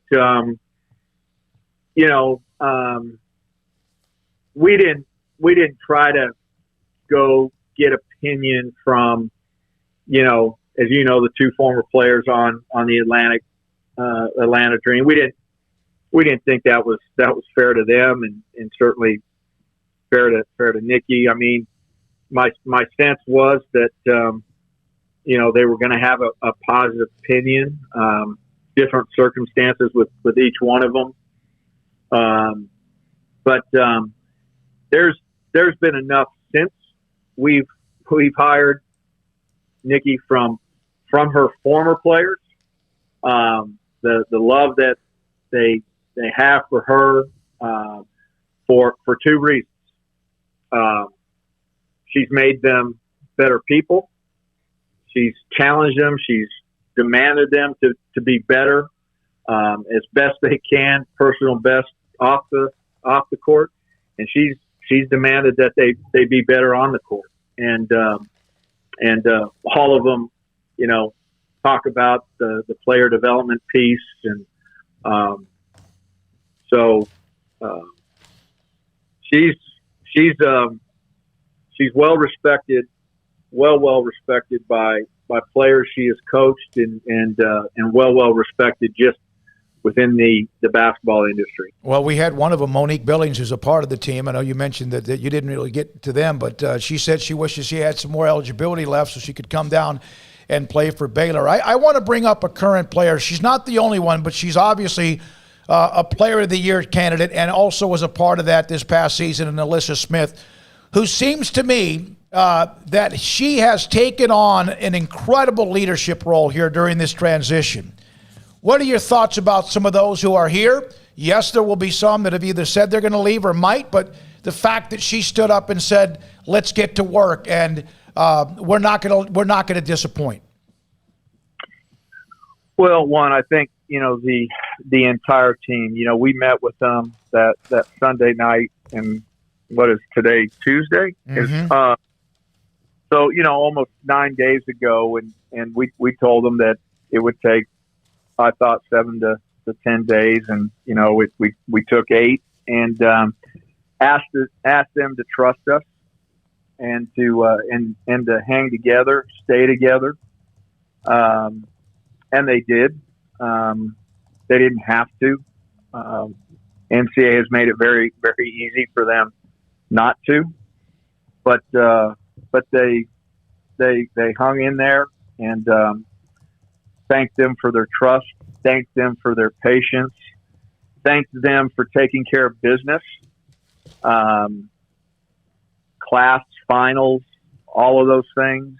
And, I think Nalyssa, she's not only grown as a player, but she's grown as a leader, and, she's certainly one of them, not the only one, but has stepped up, and I think has been an important piece in keeping people together. And look, it's still early. They just met their head coach last night on Zoom, and then for the first time in person, and so that's a work in progress. But at least right now, it seems to be in a really good place, and our team's excited to compete and learn and grow with Nicki as their leader. Last thing for you, Mack, if you don't mind, is that you said 7 to 10 days, and here we are 9 days later. Because of players who have either committed, signed with Baylor, or those who wanted to transfer in with Baylor, or because of the fact the dead period started yesterday, did that ever play into trying to get this done, maybe even if you had to earlier, or you just had to make sure no matter how long it took, you got it right? Yeah, I think the latter was the driver. That was probably 1A, and 1B was our current roster. And uncertainty is hard, change is hard, and just didn't want to do that to them. I mean, look, if we could have done it in 5 days, we would have. That was impossible. But again, I love those young ladies. They're They're incredible, not just basketball players, but people. And I told them they deserve the very best leader, the very best leader of young women, somebody that was going to push them to do things they never thought they could do off the court, and then push them to be as good a players that they could possibly be. And for those that want to play at the next level, somebody that will absolutely show them and help them get there. And they deserve nothing less.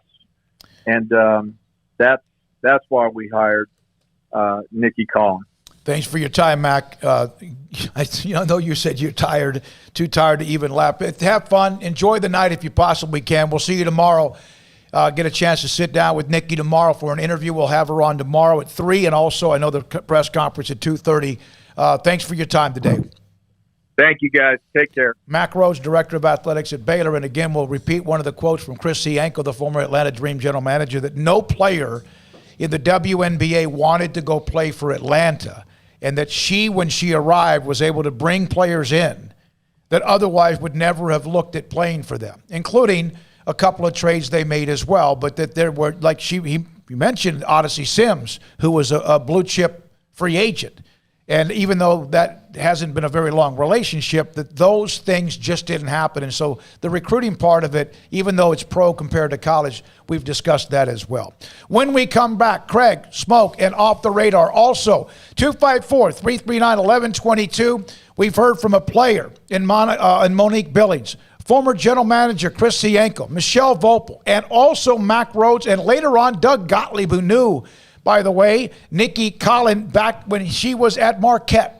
Your thoughts at 254-339-1122. The YouTube as well. All that chat going on. This is Sic'Em365 Radio. Pioneer Steel and Pipe. I had a text with Braden Embry the other day. Not only have they already been working on their brand new location at Loop 340 and 12th Street, but they're also starting to pour concrete in some areas. Despite some of the rain, despite some of the holdups, despite the fact that right now there's so much construction in Waco, you almost don't even know what's being constructed or what it is other than just I-35. But Pioneer Steel and Pipe, the one thing with their new facility that's going to take a while to get done, well, heck, they have a lot of the equipment and a lot of the product you got to get done to get this project done. Pioneer Steel and Pipe has been in business since 1943. 1943. Imagine all of the changes in this country, in business, the economy. My goodness, decision makers has happened since 1943, and here they are, as strong as ever, in fact, expanding. But one thing they will not do is lose sight of what matters. Great product and customer service. So when you walk through one of their doors, whether it's in Waco or Bryan, when you walk in and then you walk out and leave, you will think you were the only one there, even though you see other customers and others helping customers get what they need to build things, whether it's pipe, steel, or whatever it might be. Also, of course, metal buildings is something they specialize in as well. Pioneer Steel and Pipe since 1943. You can find them. They're open Saturdays 8 to noon if you can't get by there. If you order, it's heavy product. They'll deliver it and unload it for you, whether it's at your home, ranch, or commercial site. PioneerBoys.com. With more than 160,000 alumni worldwide and counting, the Baylor family is growing. And through the university's expanded Baylor alumni program, the family is growing closer. With hundreds of local volunteers planning events in cities and towns around the country, you can gather with fellow Bears no matter where you are. So, get connected, get something started, get involved, and make plans to get together with Baylor alumni. Visit us at baylor.edu/alumni. Allen Samuels is holding the Ram Spotlight Sales Event on the new 2021 Ram Lone Star Crew Cab trucks at Allen Samuels. The three-peat Motor Trend Truck of the Year is built to serve. This truck is perfect for whatever your lifestyle calls for. Impressive towing, high-strength steel frame, and the smoothest, most comfortable ride of any truck. Allen Samuels, located at 201 West Loop 340 in Waco. Come see the Ram Lone Star Crew Cab. The Ram Spotlight Sales Event won't last long. Visit Allen Samuels today or online at AllenSamuelsDCJ.com. Come by, let's be friends. Stepping into a new pair of boots is great, but stepping into the boots of a U.S. Army officer can also add confidence and leadership skills to your son or daughter's career path. There are more than 150 occupational specialties to help them find the best fit for their future. See all the things your son or daughter can achieve in our boots at GoArmy.com. U.S. Army Waco Recruiting Company, 254-598-8131 or 254-776-1543. From the first workout to the last practice, sports is an incredible challenge. Hi, this is Dan Ingham with the First National Bank of Central Texas, and we're proud to support each athlete, every parent, and our educators. From families, small businesses, to the biggest industry, we're here to help. With remarkable products like First Free Checking, we've got banking ideas that fuel big dreams. The First National Bank of Central Texas. Familiar faces making local decisions. Member FDIC, Equal Housing Lender. It's time to fire up the grill, heat up the oven, or get that deep fryer going to enjoy the top quality products at Waco Custom Marketplace. Order 30-pound sacks of live crawfish by 6 on Wednesday. Pick up on Friday afternoon after 2 or Saturday. Enjoy the weekend. 30-pound sacks of live crawfish available right now for $4.25 a pound. Find all the crawfish boil ingredients you need, including red beef potatoes, sausage, corn cobettes, and Louisiana boil seasoning. Make your order for live crawfish by Wednesday at 6. Pick up on Friday after 2 or all day Saturday, and enjoy the weekend. Waco Custom Marketplace, your home for fresh baked kolache, cinnamon rolls every day. Butcher shop to cut your steaks the way you want. Fresh seafood, summer sausage, boudin, house cured and smoked bacon, spices, seasonings, soup mixes, and more, and weekly gift boxes for any occasion. Waco Custom Marketplace, 425 Lake Air Drive in Waco, or WacoCustomMarketplace.com.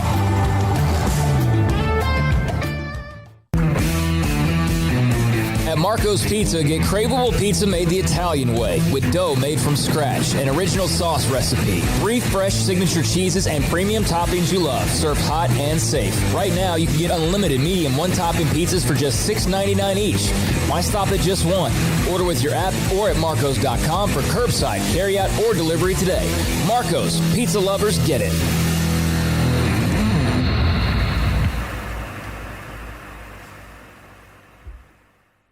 This is Sic'Em365 Radio.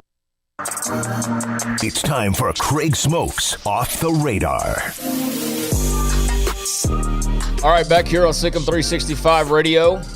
Time to take a quick look at some of the stories going on that are of some interest, although not enough to obviously supersede the new Baylor women's basketball coach or some of the other storylines going on. So we take a minute every Tuesday and Thursday at around 4:45, 4:50 to talk about a couple of other types of stories. Vanessa Bryant, have you seen her? She is on a tear. She has named the officers that were apparently passing around, or showing pictures of the helicopter crash that killed her daughter Gianna and husband Kobe Bryant, along with several friends.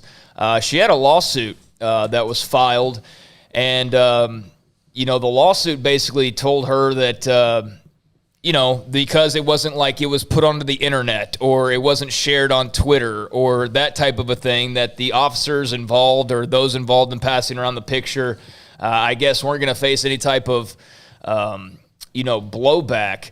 So the County of Los Angeles responded to it, said there's a lack of basis to sue the deputies. So in her way of trying to get some small measure of revenge, she just named them. She named the deputies that were apparently showing off this picture or these pictures of the crash site. The names had been redacted while a judge was trying to determine whether or not they should be revealed or not. But she's posted screenshots of the 4 deputies, and there's actually some pretty disturbing allegations. One officer in particular named Joey Cruz, and this is why I think you publicly out him, is because if you're Joey Cruz, then there's a chance in the future that somebody's going to try to hire you or just come across your path and maybe give you a little what's up about your behavior. But apparently he was boasting to a bartender at a California grill just 2 days after the crash that he had taken photos. He was showing photos of the accident to people, and the bartender apparently just thought it was weird and explained to some of the other guests at the restaurant and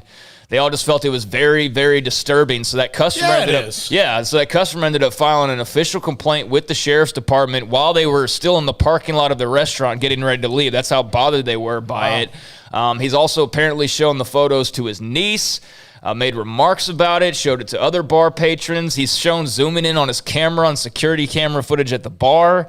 So Officer Cruz, scumbag. But Vanessa Bryant's got his name and the others out there, but it doesn't appear as though she's going to be able to do much as far as any type of legal punishment because, again, they didn't necessarily post them online and spread. So her legal team's actually going to go through and try to get any kind of a computer footprint of where they may have shared it on like a forum or something like that to see if there's any repercussions there. So just to follow up a little bit on the Kobe Bryant story, her lawsuit against these police officers, not going to amount to much, but she's still got a little measure of revenge. That's not their job. No, it's to not do their that. That's job. not part of their job. Their job, and the people who do that excellently, and there are many, many thousands and thousands of excellent police officers. You're supposed to shield the public from that. Yes, you're supposed to protect people from that. You volunteered, you signed up for that job because you can take it. And the strong people can take it, and you're supposed to, and that's just not what they're supposed to do. Yeah, another officer, Deputy Michael Russell, allegedly sent the photos to a friend that he plays video games with. The lawsuit had alleged that within 48 hours of the crash, photos had spread to at least 10 members of the department, including a deputy who had taken between 25 and 100 photos on his personal cell phone at the crash site. So just what's wrong with people? You know what I mean? So anyways, just a kind of an update there that the lawsuit doesn't look like it's going to move forward, but she did, try to get some small measure of revenge. This is not a big deal, but Carmelo Anthony's still in the NBA. All these years later, he just passed Elvin Hayes, 10th on the all-time scoring list. So he got an and one three-pointer in the third quarter that bumped him over Elvin Hayes all-time. So yes, Carmelo Anthony now top 10. Of course, Kareem Abdul-Jabbar still leads the league, 38,387 points. Karl Malone right behind him. LeBron James is third. He's the only current player in the NBA that's a top 10 all-time scorer. He's got more than 35,000, so he's going to crush the overall record. I mean, he's less than 5,000 away from Kareem Abdul-Jabbar, and you got to think he's got another 5 seasons or so probably still left. So, congrats to Carmelo Anthony. He's probably never going to live up to what he was at some point in time, but a top 10 all-time scorer, a top 10 all-time scorer, that's pretty impressive stuff right there. That's amazing. He's been playing since 2003. Yeah, him and LeBron came in about the exact same time, yeah. So how many points behind is he? Does it have who's ninth? It didn't have the full list. Okay. I can try and look that up while we're doing that. But, I mean, LeBron's going to end up crushing that record, it appears. But Carmelo's at least going to be, that's going to be on his Hall of Fame resume. So he's 10th. Okay, Kareem, 38,387. Karl Malone, 36.9. LeBron James, 35.3. There's Kobe, Mike, Dirk, Wilt, Shaq, Moses, and Carmelo. Not a bad list, Paul, to be a part of, huh? No, I know. Yeah, it's like, and it is, Carmelo, unfortunately for him, to his own end or not, I don't know if it's his fault or not, it's just like you list all those other guys and there's, championships behind lots of rings. The most he's ever scored in a season was 2,112 twice. And that was during part of his prime. He's averaging about 800, 900 points a year. But still, you could keep on chunking away. Yeah. Nobody can ever figure out how to win with what he does. Yeah. Okay. Yeah. Did you guys watch? Great in college, man. Yeah, he was. Won a national title in his 1 year there at Syracuse. Did you guys watch any of the Kentucky Derby this past weekend? I watched quite a bit of it. Yes, You did? a big chunk, and of course I watched the whole race. It's only like a minute and a half long, but yeah, it doesn't last very long. Isn't it like 3 minutes? Yeah, whatever it is. Most exciting whatever in sports. Yeah, it's not long. I was very disappointed in Soup and Sandwich, which I thought was the most American horse ever. I mean, nothing, says America like Soup and Sandwich, but also like most of America, when you've eaten a Soup and Sandwich, you can maybe run for a little while, but towards the end, you're going to fall to the back. And while Soup and Sandwich actually led the race for a couple lengths, he finished second to last. Yep. So the title went to Medina Spirit, who is trained by the legendary Bob Baffert. But you kind of wonder with live sports programming, kind of, we see it with the ratings. The award shows are plummeting, which for good reason, but across the board, the NBA's down. Really anybody but the NFL. NBC Sports, 14.5 million viewers for the Kentucky Derby. It was the return to the first Saturday in May time slot. More viewers than all award shows for the first time ever, the Kentucky Derby, and the most watched program on NBC since the NFL divisional playoffs back in January. So first, big ratings since in 4 months. 54% increase from last year's event that had sub 10 million, so 14.5 million, and more people would rather watch horses race than Hollywood stars get on stage and talk about themselves. No question. And one thing is again, the time change. People get focused in, like when the Daytona 500 is, even on some sports that are not like nationwide big time, even though they have their great core fan base. You get used to the Kentucky Derby, you get used to the Daytona 500, you get used to the Triple Crown and whatever else. Yep, so Medina Spirit wins that one. I did see this, and this isn't really too much of a note, but we were talking about HBCUs not that long ago. No players from any HBCUs were drafted in this year's draft, which I've seen a couple of columns from coaches in that league, or in those leagues, that are bemoaning that and aren't real happy with it. But it's kind of like our Big 12 discussion. Like, what do you do about it, really? Like, Deion's doing what he can do, and he's going to get some better players than would normally play in the SWAC or wherever. But, it's just an interesting note. Big 12 locked out of the first round. HBCUs entirely blocked out of the draft. So, like I said, not really a notes per se, is just, interesting. I do like to see, though, the influx of interest in the HBCUs and the coaches who are going there. Eddie George going to Tennessee State, and I believe Marshall Falk. Is he at Southern? Is that where he was going? I can't remember, but Marshall Falk getting back in. And look, these guys, I don't know, who knows if all of them can legitimately coach, but if they can get some interest up and get some good coaches underneath them and run good programs and get good players there, I think it'd be great. Yeah, me too. I think it would be fantastic, but it's not something I would have thought of, but Doug Williams was commenting on it, obviously, at Grambling, and just thought it was a little bit of interest that they got blocked out entirely. And then Paul sent me this. I'll wrap it up with this. Jawan James, Broncos offensive tackle, he suffered a season-ending torn Achilles working out today away from the team facility. James' $10 million salary, as per Adam Schefter, for the upcoming season is now entirely in jeopardy because Denver no longer is obligated to pay him since he was working out off-site. So he works out off-site, gets hurt, season-ending torn Achilles, and because of where he worked out, the fact that it wasn't in the facility, his entire $10 million salary is now entirely in question. That sucks. That's unfortunate. Terrible. It's not like he was riding a gator or something like that. Also, this Adia Barnes, whose name came up in the Baylor coaching search, University of Arizona coach, just received an extension through the 25-26 season, 5-year contract worth nearly $6 million. And that's one of the things that this shift from Kim Mulkey to LSU, the coaching search at Baylor, who's a blue blood, some of the women's basketball coaches. Joni Taylor got her bump, among some others as well. You know, all I would need to get a raise if I were a women's basketball coach when a job like Baylor's open? Here's a missed call from Mack Rhoades. Mm-hmm. Yeah. Or just put your name on the 5 for 555. Now, You're welcome, Molly Miller. When we come back, rapid fire, David Helman on the Cowboys draft. Also, we'll hear from Doug Gottlieb on. Here's a little off the radar. This is I got to. Mark Vital is signed with Young Money Sports, which is Lil Wayne's sports representation agency. So Mark Vital just got a shout out from Lil Wayne because he's now signed with Lil Wayne's talent agency. So there's another off the radar story to bring it to a close. That's great news for him. I wish him the best. I hope he gets a chance to play pro for a long time. Nicki Collen, of course, will be introduced tomorrow. We'll hear from Doug Gottlieb, knew her when he was visiting Marquette as a player. Also, we'll hear from Donnie Nelson of the Mavericks, general manager, and John McClain, Sic'Em365 Radio. Don's Humidor and Coffee Beans in the Town West Shopping Center off Valley Mills in Waco. 48-foot walk-in humidor with all the amazing brands of cigars you could imagine. Without any list in front of me, Macanudo, Ashton, Arturo Fuente, Romeo and Julieta, Cohiba, Padron, all of them inside their 48-foot walk-in humidor. They have coffee beans, all of the aromas and flavors you'd want, and CBD products that can help you perhaps at night when it's time to go to bed, maybe relax just enough where you don't toss and turn for 30 or 45 minutes or even an hour or two and lose sleep.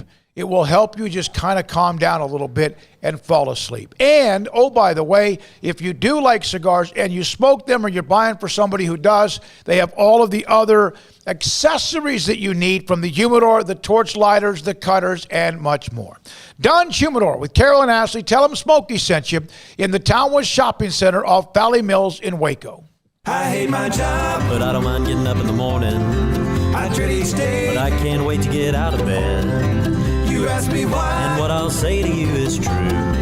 Well, you can get breakfast tacos at Rhoades Barbecue. Scrambled eggs and brisket, they ain't fooling around. Sausage wrap, son, they're the best in town. Barbecue for breakfast, yes, it's true. Put a smile on your morning at Rhoades Barbecue. Next in line.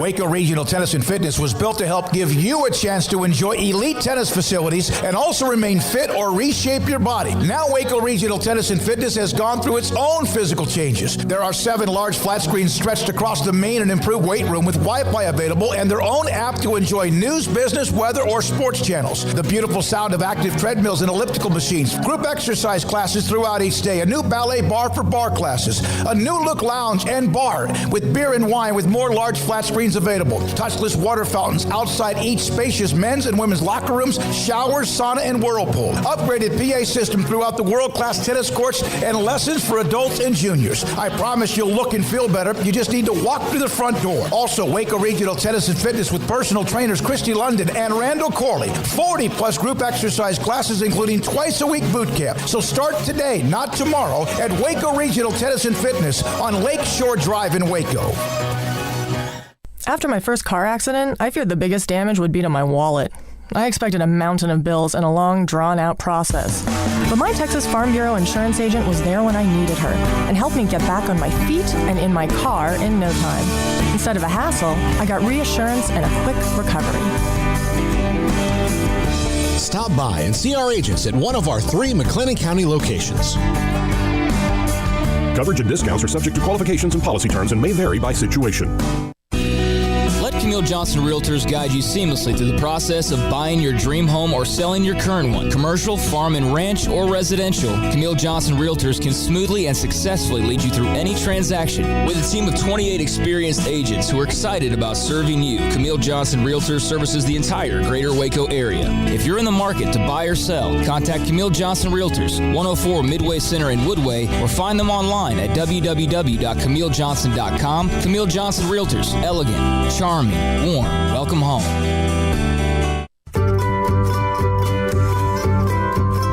You want to know why Stonewood Dental is so successful? Listen to what happy customers have to say. It's pleasant. It's different than any other dentist office. I really feel like they care. And it's not that you're here for 2 hours waiting on someone to take care of you. It's quick and easy, and you know, I bring my kids, and my kids love being here too. They really love the treasure box. Staff is really nice and accommodating, real friendly. You feel more like home. It's not sterile looking. Everybody has their own personalized rooms with decorations and decor, and they'll even have a blanket for you when it's cold. I've recommended people to actually come here, and they are patients now. I really love it here. It feels like family. Learn more, stonewood-dental.com.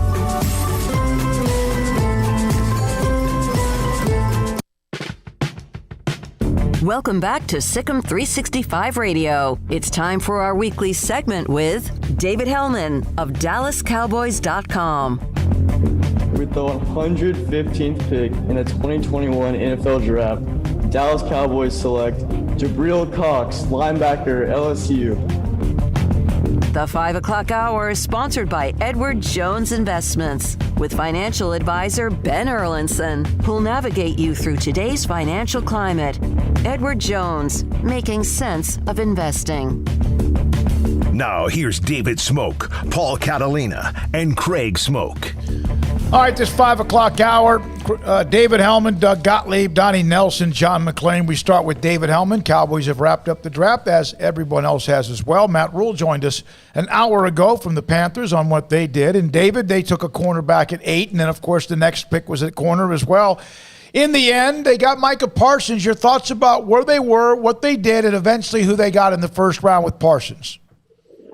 I think I would classify Micah Parsons as a solid plan B. And, teams always try to sugarcoat those types of things after the draft. Everybody wants to say that, they got the best player that they absolutely wanted. And honestly, that's probably true with the two cornerbacks gone. But I really think the Cowboys coveted one of those two cornerbacks, and kudos to them. I mean, it doesn't always fall your way. I think it would have been way too expensive to trade up to try to make that happen. And, they had the wherewithal at the very least to trade back, grab an extra pick, and still get a guy that they thought very highly of. So, it's kind of a tale of 2 years. I think last year was an absolute best-case scenario, getting CeeDee Lamb at 17. I'm not going to call this a worst-case scenario, but didn't quite get what they wanted, I don't think. But I think Micah Parsons is a decent consolation prize, though. How did you feel about the totality of their draft? I think, the line that I've been using a lot in breaking this thing down is it just feels very boom or bust to me. Like, obviously, took a big swing at the defense as we thought they would. I don't think anybody expected them to be that dedicated to defense, though. I mean, not just to make all 11 picks, but to have 8 of them come on the defensive side of the ball. They're really trying to fix this thing as quickly and as thoroughly as possible. But these prospects are interesting. Obviously Parsons is one of the most talented guys in the draft, but he's young, he's raw. He's only played linebacker, I think, for 2 years of his life. He didn't play last season. And then there's the challenge of finding the best way to play him. Is he a pass rusher? Can he get to the quarterback? Is he a true off-ball coverage linebacker? Is he all of the above? How do you maximize that talent? The cornerback that you got in the second round, Kelvin Joseph, is extremely talented, but left one program and had issues at the other. So I think there's some maturity questions you got to ask there. And then, obviously one you can't forget to mention is Josh Ball, the offensive tackle in the fourth round, who has domestic violence incidents in his past. So, some risks, I would say. Some of it being from a play standpoint, and some of it being from a character standpoint, where if they're right about these guys, they might have really helped their team. And if they're wrong, we might be looking back in a couple of years asking or saying, well, that's where they went wrong. So I think there's a lot of talent here, but I also don't think it's the safest draft they've ever had. So how were you able to slip the name of Jabril Cox past the Cowboys and get him drafted onto the team? How did that work? I don't think I needed to say anything. I think you turn on the tape of this guy, and I will say, and it doesn't hurt for the Cowboys' perspective that Jabril Cox was still sitting there at pick 115, which I think is absolutely crazy. I think this is a guy that probably should have gone in the top 100. I think there were a few lingering injury concerns, but I just mentioned some risks in this draft. He's not one of them. I mean, everything I've ever heard about this guy is high character all the way. He's like a 3-time national champion and an all-conference player at North Dakota State. Decided that wasn't hard enough, so he wanted to test himself against the best, so he went to LSU and was arguably the only bright spot in one of the worst seasons in recent LSU history. So, I mean, his track record speaks for itself. I wonder, if you're kind of doing the classic what-if scenarios in the draft, if they don't draft Micah Parsons in the first round, let's say maybe they draft Rashawn Slater, the offensive tackle out of Northwestern, I wonder if they would have been more comfortable doing that if they had known that they would find Jabril Cox later. Obviously, you can't count on that, and that's why they took Parsons. But it is interesting to think because I think he's the steal of their entire class. A guy that they probably would have felt comfortable drafting at pick 84 or pick 99, getting him at 115 was a huge win. Does the drafting of Micah Parsons and then Cox, is that more of what may be the future of Leighton Vander Esch? I think it's Leighton Vander Esch and Jalen Smith, to be honest with you. And I know, Jalen's on a big contract, but most of the money in NFL contracts isn't guaranteed. And I promise you the Cowboys find a way out of that if they want to, starting probably next year. And I think, that doesn't necessarily mean that Leighton or Jalen's days are numbered, but I think picks like that put you on notice. They can find a way to have Micah Parsons coexist with those guys. Like I said, he's got natural pass rush ability. He fits the mold of what Dan Quinn has done in the past. Guys like Vic Beasley, who are kind of hybrid edge rusher linebackers. So it's not like they can't afford to keep them all, but I think it should definitely, and obviously that was followed up by the team not picking up Leighton's fifth-year option, so he's officially in the last year of the deal. How could you see the team do that and not be on notice that, hey, my job is not very safe right now for Leighton, but even, as well as Jalen Smith, I think these picks give the Cowboys the leeway to really reshape this linebacker core starting next year if they want to. David, what do you think they still need to get done before training camp starts? Need to or will? Because, I can point to a few things. Obviously, safety being one of them. This team just refuses to address the safety position. It's been a long-running joke at this point. But that's kind of like, and, a lot of people have asked me that, and I'm like, okay, well, knowing this team's financial situation, knowing their reluctance to spend on free agents anyway, what do you expect them to do? Honestly, I guess my answer is I don't really. They signed DeMonte Kazee and Jaron Kearse in free agency. Keanu Neal sounds like he's still going to play linebacker, but he obviously has the flexibility to play safety if they want him to. I guess if the right quarterback was available, maybe they could add a veteran to, add some experience to the quarterback room, but there aren't any left. I mean, A.J. McCarron signed right after the draft. Immediately he signed with Atlanta, and he was probably the most experienced option available. So between there not being very many guys left and the Cowboys not having a ton of money or a ton of willingness to spend, I get the impression that they're probably done until practices start.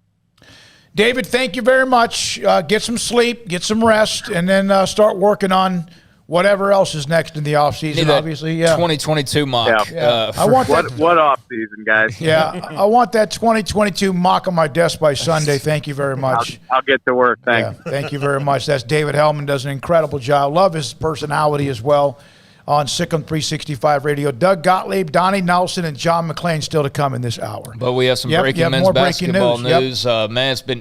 Take a look at my Twitter profile. Between Mark Vital signing with Lil Wayne, you have Matt Rhule talking about Aranda and the Panthers draft. You got Nicki Collen being introduced today, and now Baylor men's basketball has added another player as Dale Bonner, a guard from Fairmont State, has announced his transfer to Baylor. So Dale Bonner, Fairmont State, is now a member of the Baylor Bears. Yep, he's from Ohio and is another transfer. Of course, Scott Drew and company continue to add to the national championship cupboard and try to see what they can do with you. They're pretty damn good when it comes to transfers. This feels very Adam Flagler-like. So yeah, no, you're exactly right. In fact, speaking of college basketball, we're joined by Doug Gottlieb, Fox Sports Radio.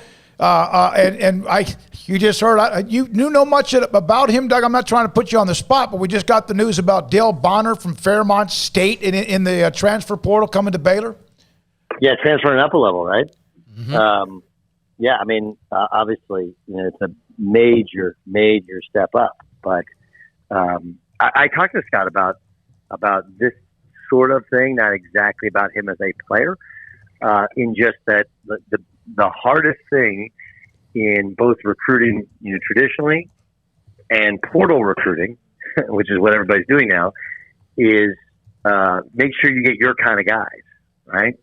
Like, look at the transfers they had. It's not that they were tremendous players. It's that they were the perfect kind of guys to succeed at Baylor for Scott in that program. Villanova experienced this when they went to their first Final Four. I think it was back, in 2004 maybe? Trying to think. Like, you look at their recruiting classes, they had the number one recruiting class because Oklahoma was Oklahoma State. Happened to Oklahoma State in 2004. Happened to Georgia Tech in 2004. They lost in the finals. Where you have this great year. Now you can recruit anybody you want, but you don't want everybody. You want the right kind of guys. And Villanova, they call them OKGs, our kind of guys. And that's what Baylor's just got to be careful of. He's definitely one of their kind of guys, though. This is not the first time. Right? This is really the third player of this magnitude to transfer up a level to Baylor. And so I think Scott and their staff, they do a good job of player evals, but not just in terms of the upside and talent, but also does he fit with how and what we want to do, how we want to do it. Now, the downside is you don't get a year in the program like you used to with transfers. Guys play right away.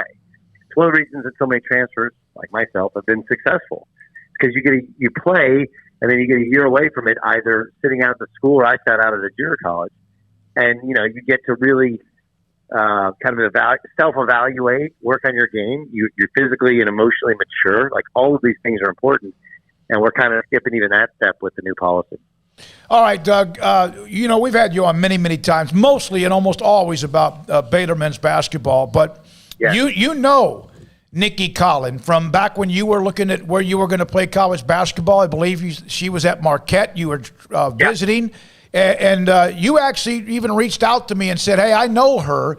Give us that history, if you don't mind, and your thoughts about what Mack, Rhoades, and Baylor have done with women's basketball.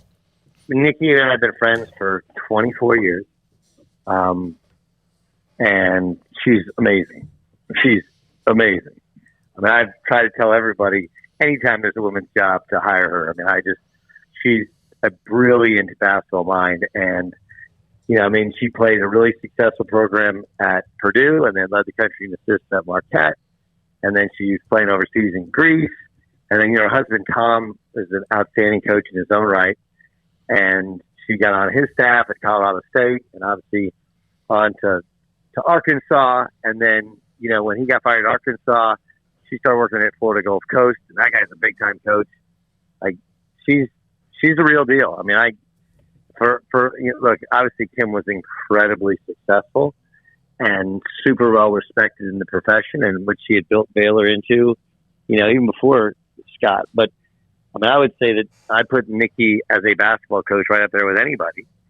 And, they had an absolute mess in Atlanta, too. I mean, you got the players and the owners, fighting in public over, like, political stances. Like, yikes.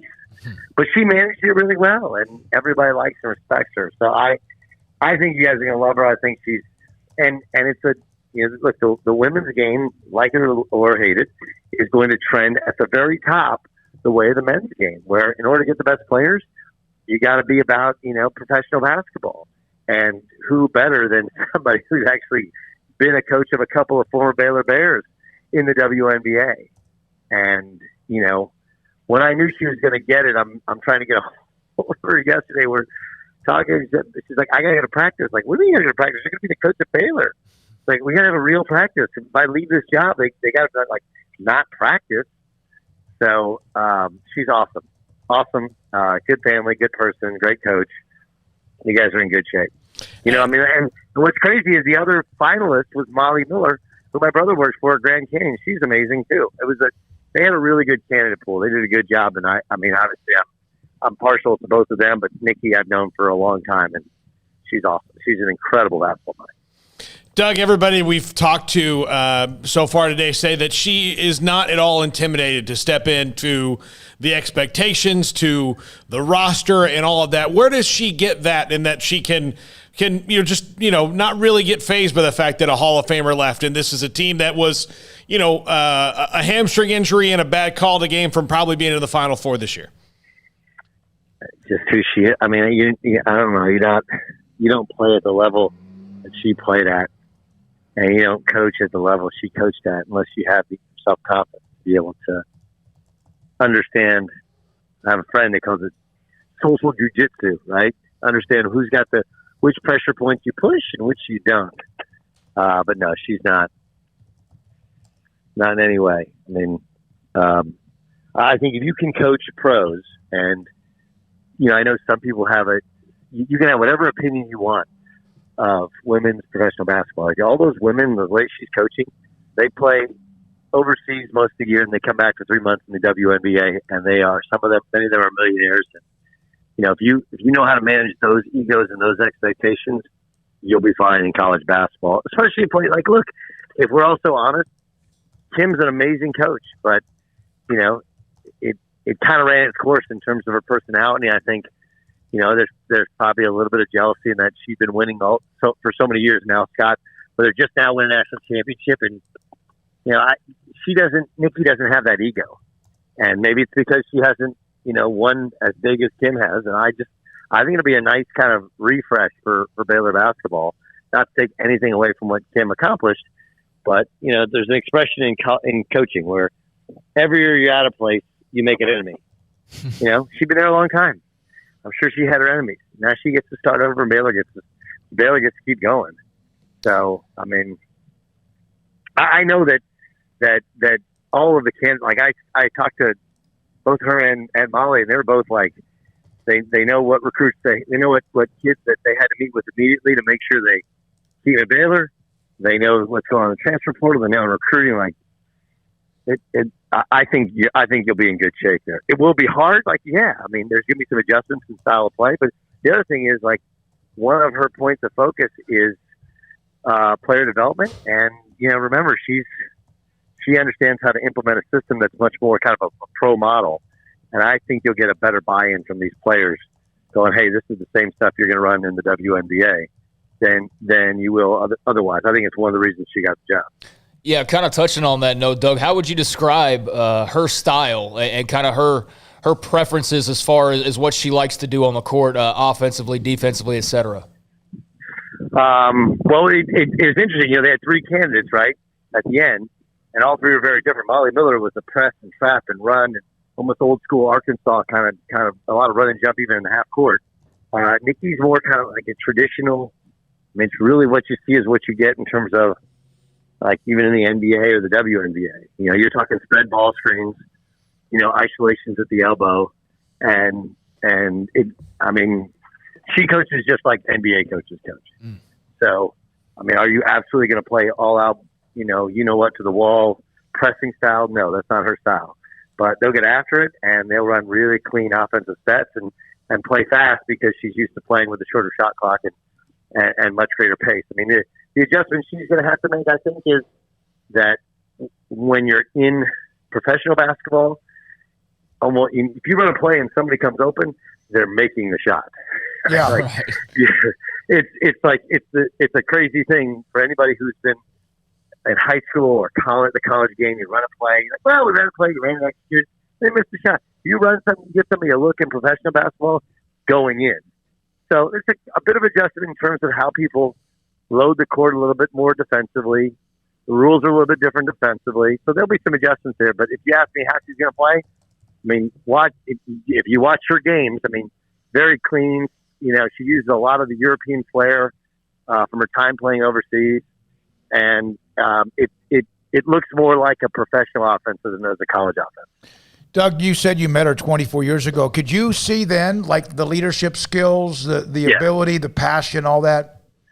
Yeah, she's big time. I mean, you just most when you visit college campuses, and I did. Remember, I was recruited twice, and so I mean, you just gravitate towards people, and that was kind of my path as well. I mean, it got diverted when I got into broadcasting, where I always assumed I'd be around it and be coaching it, whatever.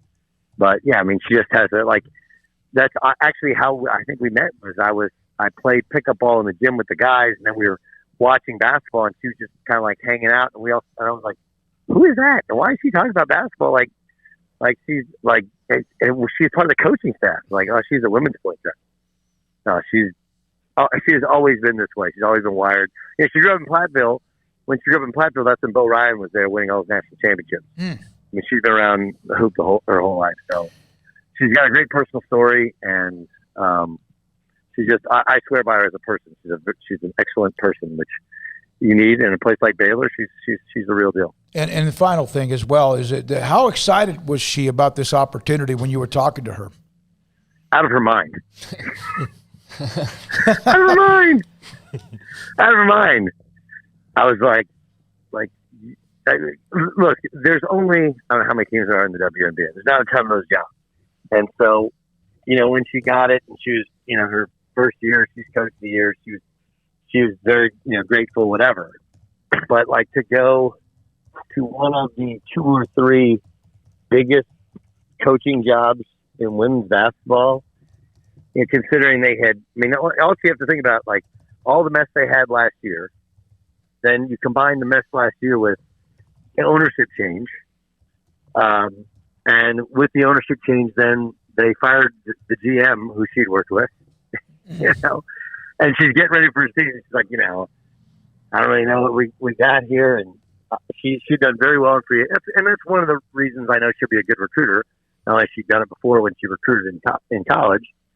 And Tom, I think, is, you know, he's basically done his own recruiting service since he's been out as head coach. So they'll be all over that. But, I mean, basically free agency in the WNBA is recruiting. Everybody's making about the same amount of money. You got to convince them that what you're doing is going to help them win, and they're going to enjoy it, and you're going to have a good kind of atmosphere and culture about you. So, but yeah, I mean, she's out of her mind. Like, I can't even believe, like, I'm going to be the coach at Baylor. That's awesome. You watch him in the five. You know, it's like one of those things. Like, you know, I mean, you think that the program's synonymous with women's basketball right now. Obviously, it's been UConn forever. It's like UConn and then Baylor. You know, more so than Tennessee, even because it's been so many years since Tennessee's there. It's really a remarkable 180 for her, considering the past, you know, a week ago or a week and a half ago that she thought this season was going to go down.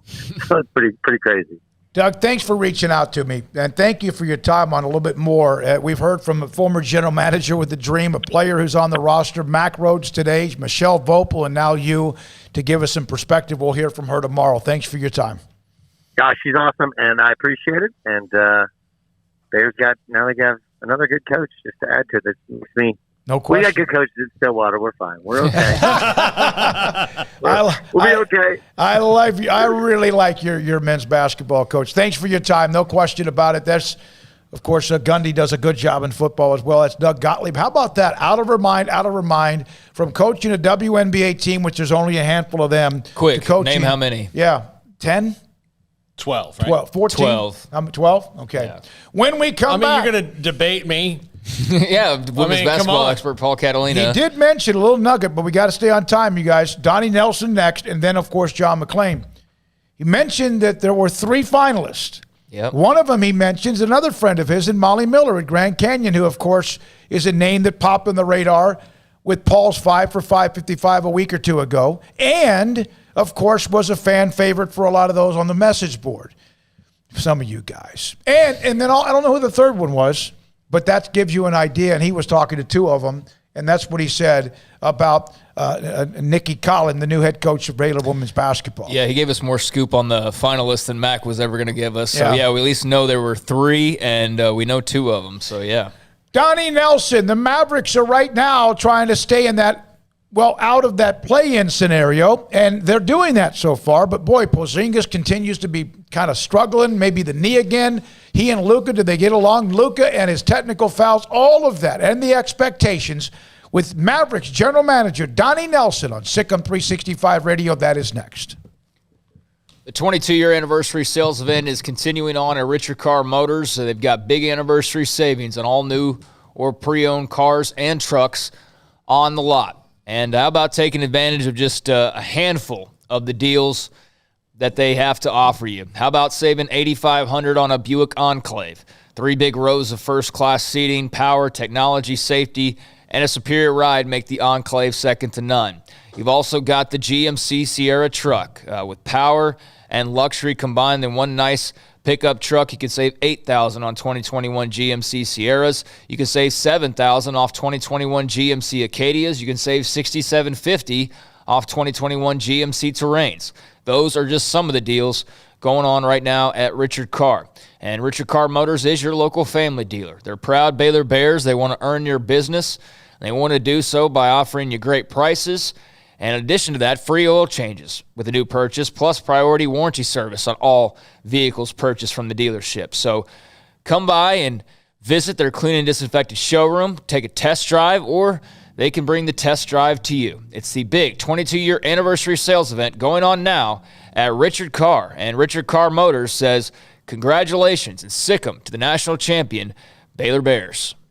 At Baylor University, students can shine in their own way. Or should we say their own ways, because there's no limit to the ways Baylor students make the world a brighter place. Whether they're leading a student organization or following a higher calling, getting advice from faculty, or taking part in world-class research, pursuing their dreams, or working toward their dream job, students find their place to shine at Baylor, where lights shine bright. Did you know that 1 out of every 4 men have symptomatic low levels of testosterone and don't even know it? And if you think you're too young to worry about it, guess again. Low T levels can make you feel tired and grumpy, cause weight gain, and wreak havoc on your sexual desire and performance. Petty Clinic Low T can set up same-day blood screening and results, so if you're tired of being tired, I challenge you to man up and Google search Low T Waco or go online, pettycliniclowt.com. It's a private clinic with an atmosphere catering to men.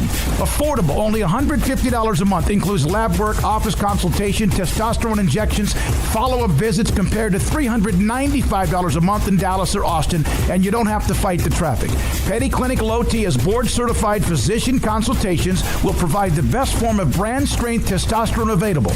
Contact Petty Clinic Low T today, just off Highway 84 and Old Hewitt Drive in Woodway. Petty Clinic Low T, helping men become the high-performance men they deserve to be. PettyClinicLowT.com or Google search Low T Waco.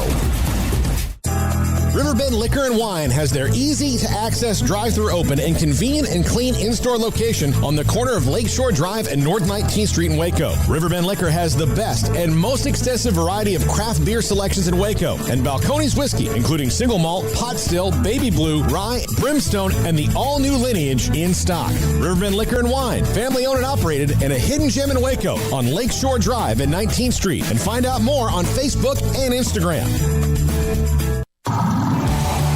It's time to fire up the grill, heat up the oven, or get that deep fryer going to enjoy the top quality products at Waco Custom Marketplace. Order 30-pound sacks of live crawfish by 6 on Wednesday. Pick up on Friday afternoon after 2 or Saturday. Enjoy the weekend. 30-pound sacks of live crawfish available right now for $4.25 a pound. Find all the crawfish boil ingredients you need, including red beef potatoes, sausage, corn cobbets, and Louisiana boil seasoning. Make your order for live crawfish by Wednesday at 6. Pick up on Friday after 2 or all day Saturday, and enjoy the weekend. Waco Custom Marketplace, your home for fresh baked kolache, cinnamon rolls every day. Butcher shop to cut your steaks the way you want. Fresh seafood, summer sausage, boudin, house cured and smoked bacon, spices, seasonings, soup mixes, and more, and weekly gift boxes for any occasion. Waco Custom Marketplace, 425 Lake Air Drive in Waco, or WacoCustomMarketplace.com.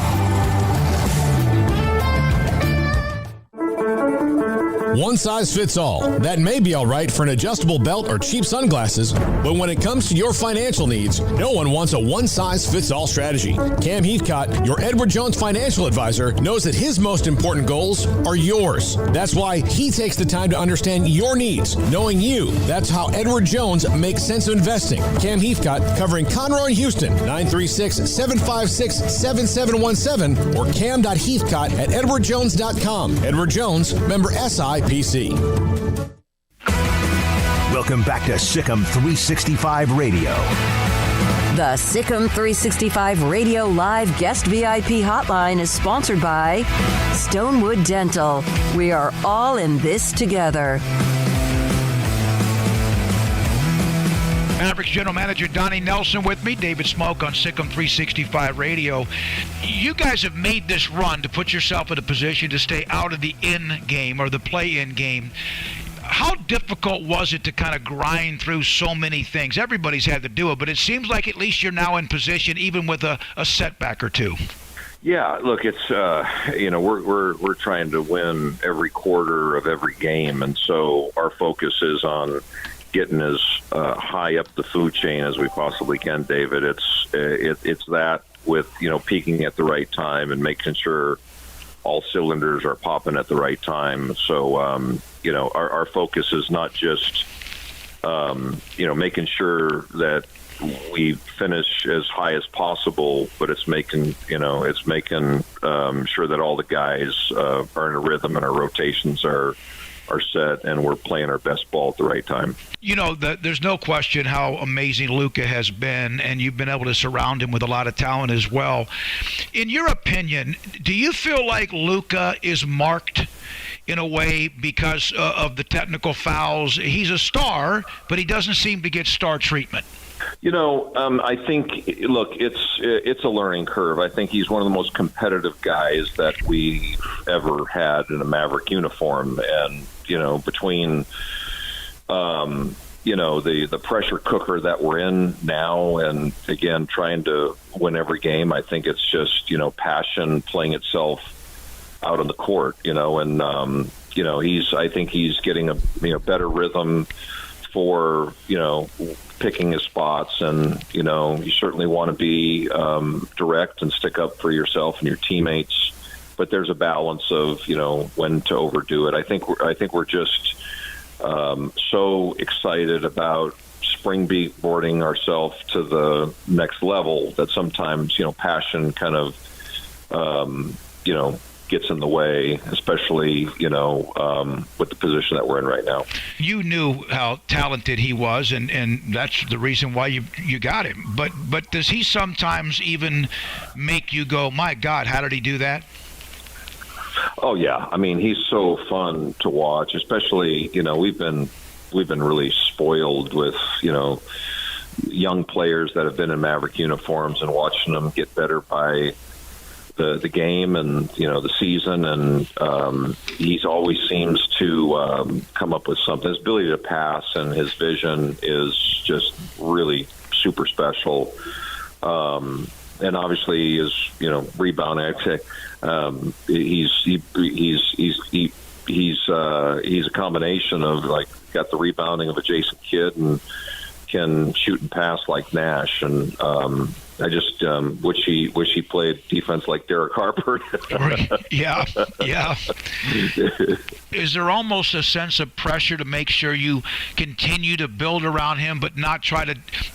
The NBA is all about these super teams, you know that. But and when you have that with him, how hard is it not to rush from point A to point Z and making sure you do it right?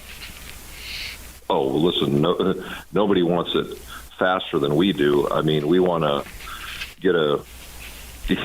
sip from the cup yesterday. So, no, it's definitely doing it in the right way and adding the right pieces, at the right time. I think we're on the right trajectory. This year we'd like to, take the next step, obviously, in the playoffs, and we're, looking forward to really, building this team right around one of the, the league's best.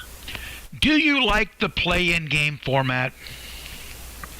You can argue it both ways. I mean, certainly from a standpoint of rest, I mean, we've heard, obviously Luka chime in and Mark and LeBron recently. And so, there's arguments both ways. Do you feel like the play-in game maybe forces teams to continue to grind a little bit more rather than maybe start playing inexperienced younger players? Well, I mean, what it does is puts the pressure on positioning and winning. You want to, you don't want to be the last guy in the totem pole. And so, like I said, I think there's real benefits to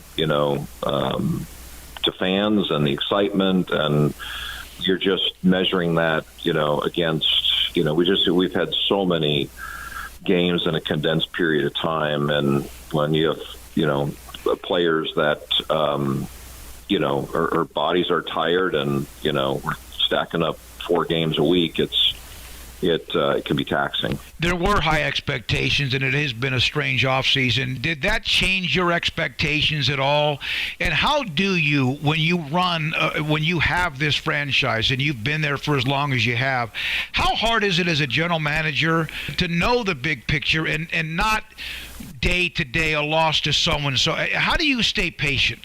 It's hard. I mean, I was a coach for years, and so it's hard to separate yourself from the daily battle, and you guy with every possession, just, like you were sitting on the bench.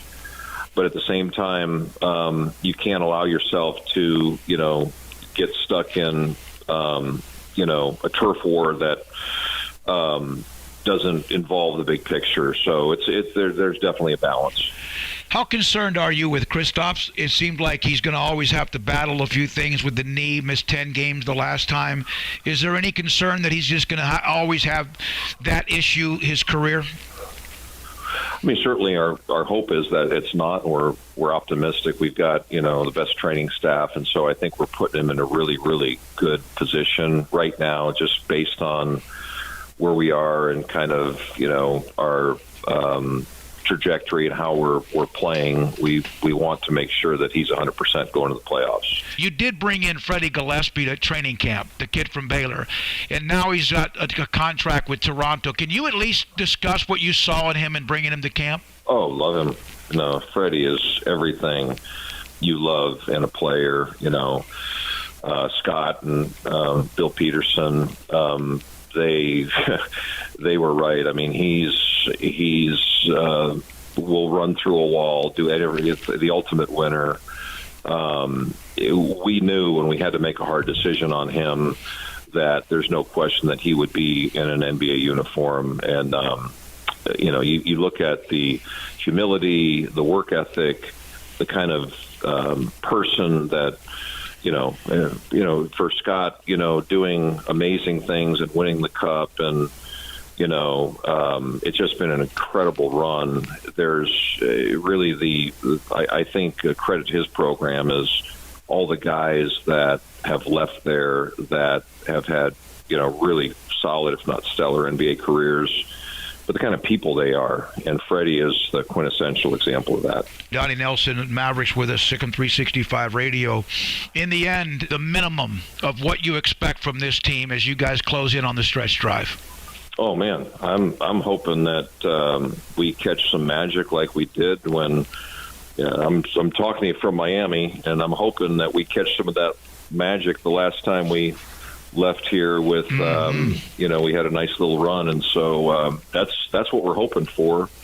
And I think playing well at the right time and with this group, I think we're capable of having, a special year. You were just in Detroit. Now you're in Miami. You were in Oakland. The life of the NBA. I mean, I know it's an amazing thing, but can you sometimes describe, do you even sometimes know where you are? Sometimes it's like what city and then what day, and especially in this crazy COVID. But I tell you, I haven't been to Europe in like a year and a half for an international trip, and I'm starting to really miss it. So domestically is great, but I miss my international trips. It's been a while. Donnie, thanks for your time. Donnie Nelson, General Manager of the Dallas Mavericks on Sic'Em365 Radio. Southwest Sports Medicine and Orthopedics, the team physician of Baylor Athletics. Our doctors specialize in the diagnosis and treatment of any and all sports-related injuries. Celebrating over a decade of service in Central Texas, our doctors are equipped to handle a wide range of issues, whether it's your foot or ankle, orthopedic spine care, your hand or wrist, knee and shoulder pain, or if you're in need of our arthritis or total joint clinic. Come see us at the new Baylor Scott and White Ted and Sue Getterman Sports and Orthopedic Center. Trusted doctors at Baylor Trust, Southwest Sports Medicine and Orthopedics. Our goal is to get you back in the game. Car has the trucks, man. They have the one for you. Crew cab, short or long bed, silver, black or blue. Texas size selection, great prices too. Richard Carr, he has the truck for you. Carr has the trucks, man. He has the truck you need. If you want the best truck, you want a GMC. Texas size selection, great prices too. Richard Carr, they have the truck for you. Boozers is the wedding ring store and more. If you're ready to get engaged or already married and want to upgrade your wife's ring for a special anniversary, Boozers is the place to go. With the largest selection of premier quality diamond engagement rings and wedding rings in Central Texas. They have 7 cases with over 300 styles of rings from top designers like Natalie Kay. Choose from yellow, white, or rose gold, plus beautiful top quality loose diamonds. With an in-house jewelry, they can also custom make anything you want. Bring in a picture or drawing and let Boozers create your one-of-a-kind pendant or ring. They can even use some of your old gold and diamond jewelry to create something new. At Boozers, you'll find a great selection of quality timepieces, and Boozers is the place for expert watch maintenance and repairs too. They specialize in expert Rolex watch repair for fine jewelry, watches, custom work, and more. Go to Boozers on Valley Mills and Lake Air Drive in Waco. Boozers, the wedding ring store and more. With so many companies and policies out there, it gets so confusing shopping for insurance, and I never know if I'm getting the policy that's right for me. Luckily, I met the team at the Nicki Group Insurance Agency. With the Nicki Group, you can go to one company and get access to coverage options from many insurance carriers, and you get to speak to a real person about your specific coverage needs. With the Nicki Group, I know I'm getting the right coverage at the right price. If you need insurance, talk to the experts at the Nicki Group at 1-800-258-8302. One size fits all. That may be all right for an adjustable belt or cheap sunglasses, but when it comes to your financial needs, no one wants a one-size-fits-all strategy. Ben Erlinson, your Edward Jones financial advisor, knows that his most important goals are yours. That's why he takes the time to understand your needs, knowing you. That's how Edward Jones makes sense of investing. Ben Erlinson, 100 North 6th Street in Waco, 254-759-8533. Edward Jones, member SIPC. From the first workout to the last practice, sports is an incredible challenge. Hi, this is Dan Ingham with the First National Bank of Central Texas, and we're proud to support each athlete, every parent, and our educators. From families, small businesses, to the biggest industry, we're here to help. With remarkable products like First Free Checking, we've got banking ideas that fuel big dreams. The First National Bank of Central Texas. Familiar faces making local decisions. Member FDIC, Equal Housing Lender.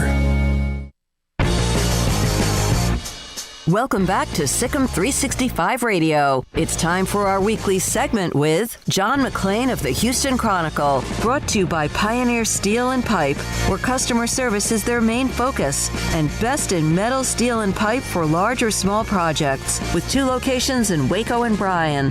Family owned and operated since 1943.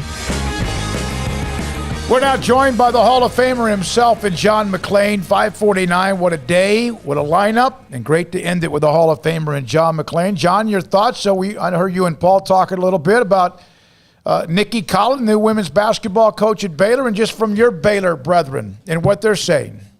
Well, first of all, I think it caught people off guard because I think people thought they'd go out and get somebody who won national championships.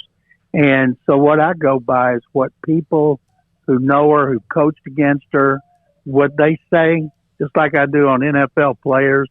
And so I see all these great things people are saying, and I have a lot of confidence in Mack Rhoades, and I don't know what they're paying her. But, when Tom Stanton hired Kim Mulkey Robertson, I don't think she'd ever been a head coach, and that worked out okay. So I've got the confidence. I just hope the players stay. I hope to see a couple of assistant coaches stay because they're as big they're a big part of the national championships as anybody. All right, John, the Texans in the draft, I don't know if they could have really knocked it out of the park given the fact they had no picks, the Deshaun Watson situation, and all that. But how do you think they did based on the very limited resources they had? Nick Caserio's first general manager, as year's general manager, first time he's been in charge of the draft. We knew he was going to make trades after taking Stanford quarterback Davis Mills, who everybody likes because they needed a third quarterback behind Tyrod Taylor and Ryan Finley. And I've been saying that Watson's going to be traded once his legal issues are resolved for weeks, but a lot of people around the country, so this shows the Texans are going to get rid of Deshaun Watson, like they were surprised about it. We just don't know when that'll be. Could be start of the season, trading deadline, next year's draft. But Davis Mills only played 14 games, started 11, 6 last season because the Pac-12 season was shortened because of COVID-19. So he'll come in here and be groomed, and at some point, second half of the season, they're going to see if he can play because they're going to have a high pick next year, maybe even first overall. I'm writing a column for Sunday looking ahead at those quarterbacks. Who could be like the last three that came out of nowhere? Kyler Murray. Nobody thought about him being a top pick in the draft. And if Cliff Kingsbury hadn't been the new head coach of Arizona and had the top pick, no telling where he would have gone. And then Joe Burrow came out of nowhere, and then Zach Wilson had to compete for a starting job last season. So there are going to be quarterbacks in this group who'll emerge like that. And if Davis Mills doesn't show them a lot of talent and quick development, they'll be in the market for another one next year. So, John, teams use free agency to fill holes, and then there's subsequently the draft as well, which the Texans have now done with their handful of picks. I mean, obviously, the biggest question mark is Deshaun Watson and what happens there and when that happens. But coming out of all this, are the Texans where they need to be as far as position depth and things of that nature, or what are some of the things that still need to be addressed? Yeah, they're in a position where they need to be to get the first pick in the draft. They've brought in 37 veteran players. I've never seen anything like it, all on 1 or 2 year contracts except a punter, which means a lot of them won't be around this time next year, and some of them won't be around when they do the 53-man roster. But because you brought in that many new players, you didn't need a lot of draft choices. They went in with 8. Casario made 7. 3 trades involving 7 players and moved up to get 2, including TCU linebacker Garrett Wallow and a tight end from Miami, Brevin Jordan. And so those guys will compete for playing time. It's going to be hard for rookies to get playing time here when you have so many veterans on short contracts hungry to prove themselves and maybe get a new contract next year. So it's going to be interesting. It'll be exciting, but will they do well? I certainly don't think so. They finished 4-12 with Deshaun Watson having the best season of his career. They're a threat to the all-time worst record in franchise history, which is 2-14, 2 times. John, what did you think of what the Cleveland Browns did in the draft a year after, or a season after, pushing the Chiefs to the absolute limit in the playoffs? Well, first of all, if you go look at the defensive backs that team has, I've never seen a team have so many good ones. Last year, Grant Delpit, their second-round pick, missed the season from LSU. He's back. And it's just amazing how much depth they have in the secondary.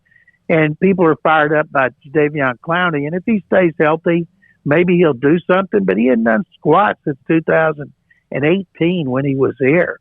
He's been hurt and ineffective most of the last 2 seasons, and I'd like to see Clowney play well because I like him. It would certainly, he should certainly be able to capitalize on having Myles Garrett across from him, attracting all the attention. So they're all about getting that pressure up front, but man, do they have some talent and depth in their secondary. I'm not going to pick them to win the division, I don't think, but I'm certainly picking them to return to the playoffs.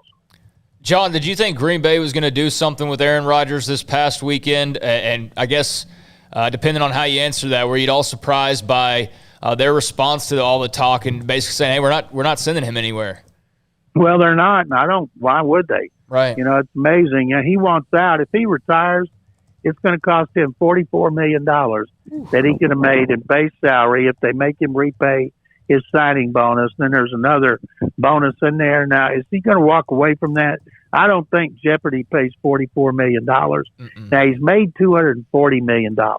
But remember, his agent was there trying to work out an extension, and he wanted some kind of guarantee that, okay, I'm going to be here as long as I want to be, and if I'm playing well, then they're going to trade Jordan Love like they traded Jimmy Garoppolo in New England, and the Packers wouldn't do that. If you go back to 2019, Rodgers wasn't great. And then they draft Love, and he has one of his best seasons, MVP for the 3rd year in a row. That may have been a shrewd move to light a fire under him. But they're not very good at communicating. The Packers aren't. They're all business. That's the way they've always been since they got good again when Ron Wolf became the general manager through Ted Thompson and now Brian Gutekunst. They said 3 people went out to talk to Rodgers separately to try to talk him into wanting to come back. They'll probably just say, hey, we love you. We want you.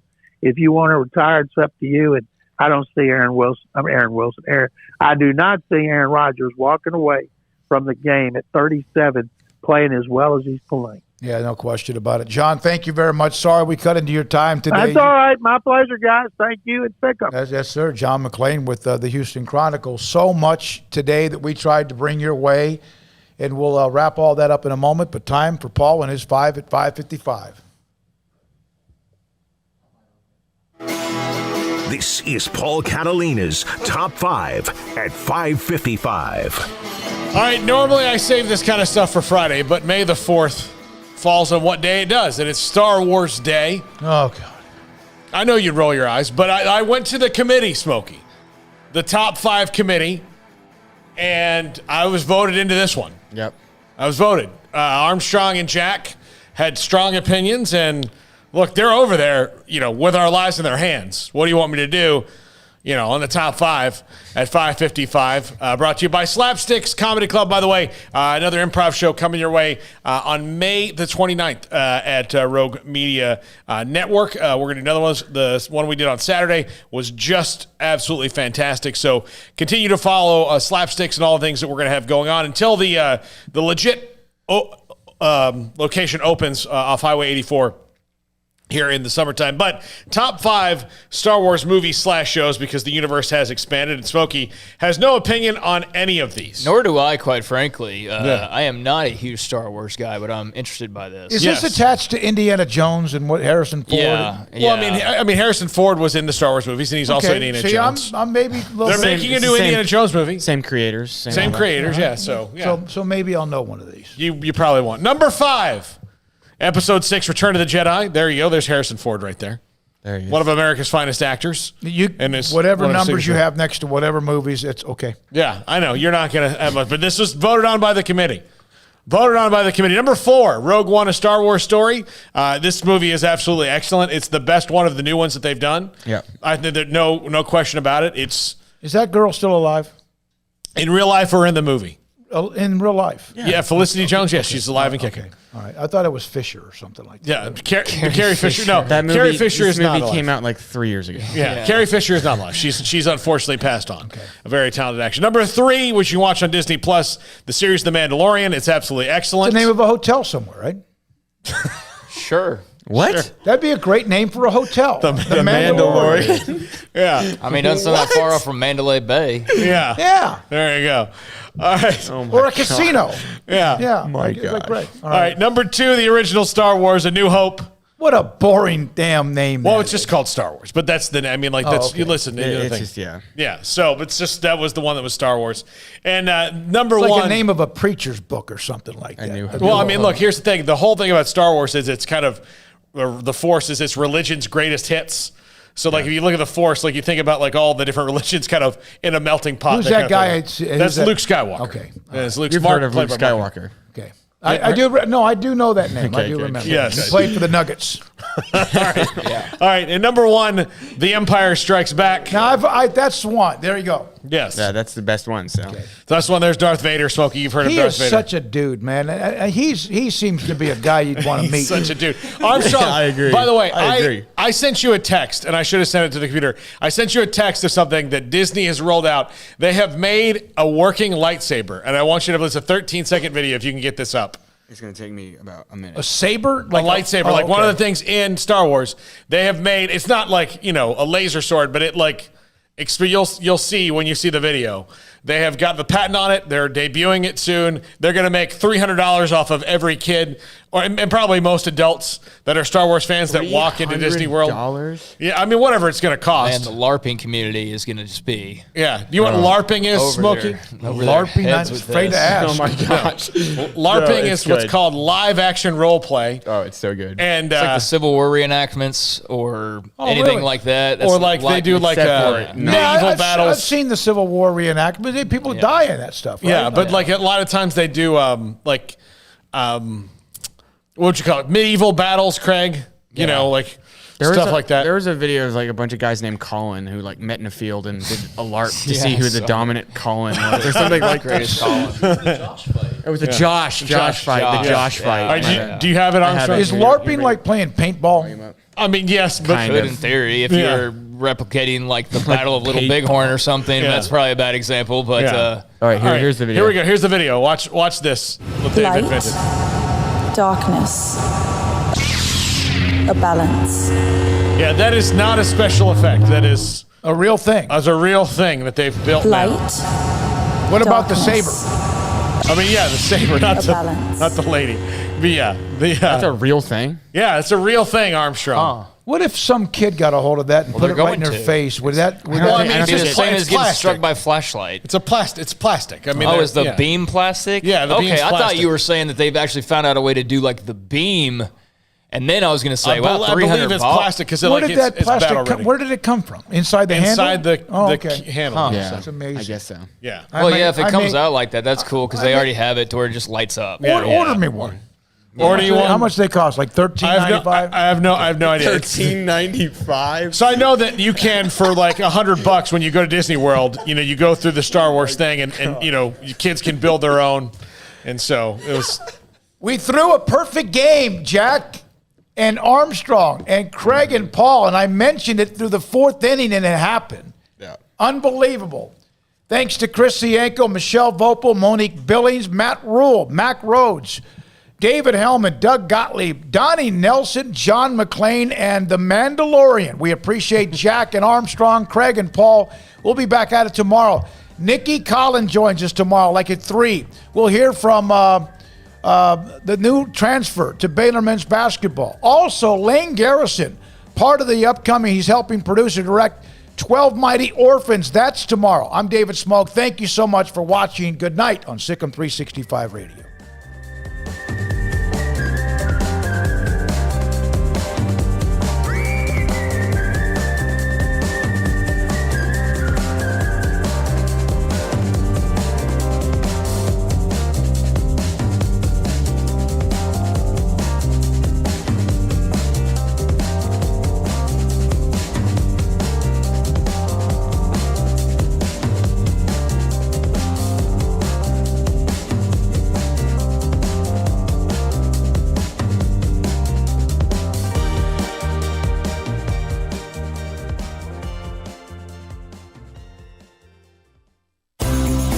Ideal MRI is a small family business right here in Central Texas. We're open to support you while lowering the cost of healthcare bills. When you need an MRI, ask your doctor for an Ideal MRI. Visit us at idealmri.com or call us at 833-IDEAL-MRI. Stepping into the boots of a U.S. Army officer can add confidence and leadership skills to your son or daughter's career path. See all the things they can achieve in our boots at GoArmy.com. U.S. Army Waco Recruiting Company, 254-598-8131 or 254-776-1543. Texas Farm Bureau Insurance has been proudly serving Texans across the state for over 60 years. Call 254-772-8090 to find an agent who will provide a free review of your auto, home, and life coverage.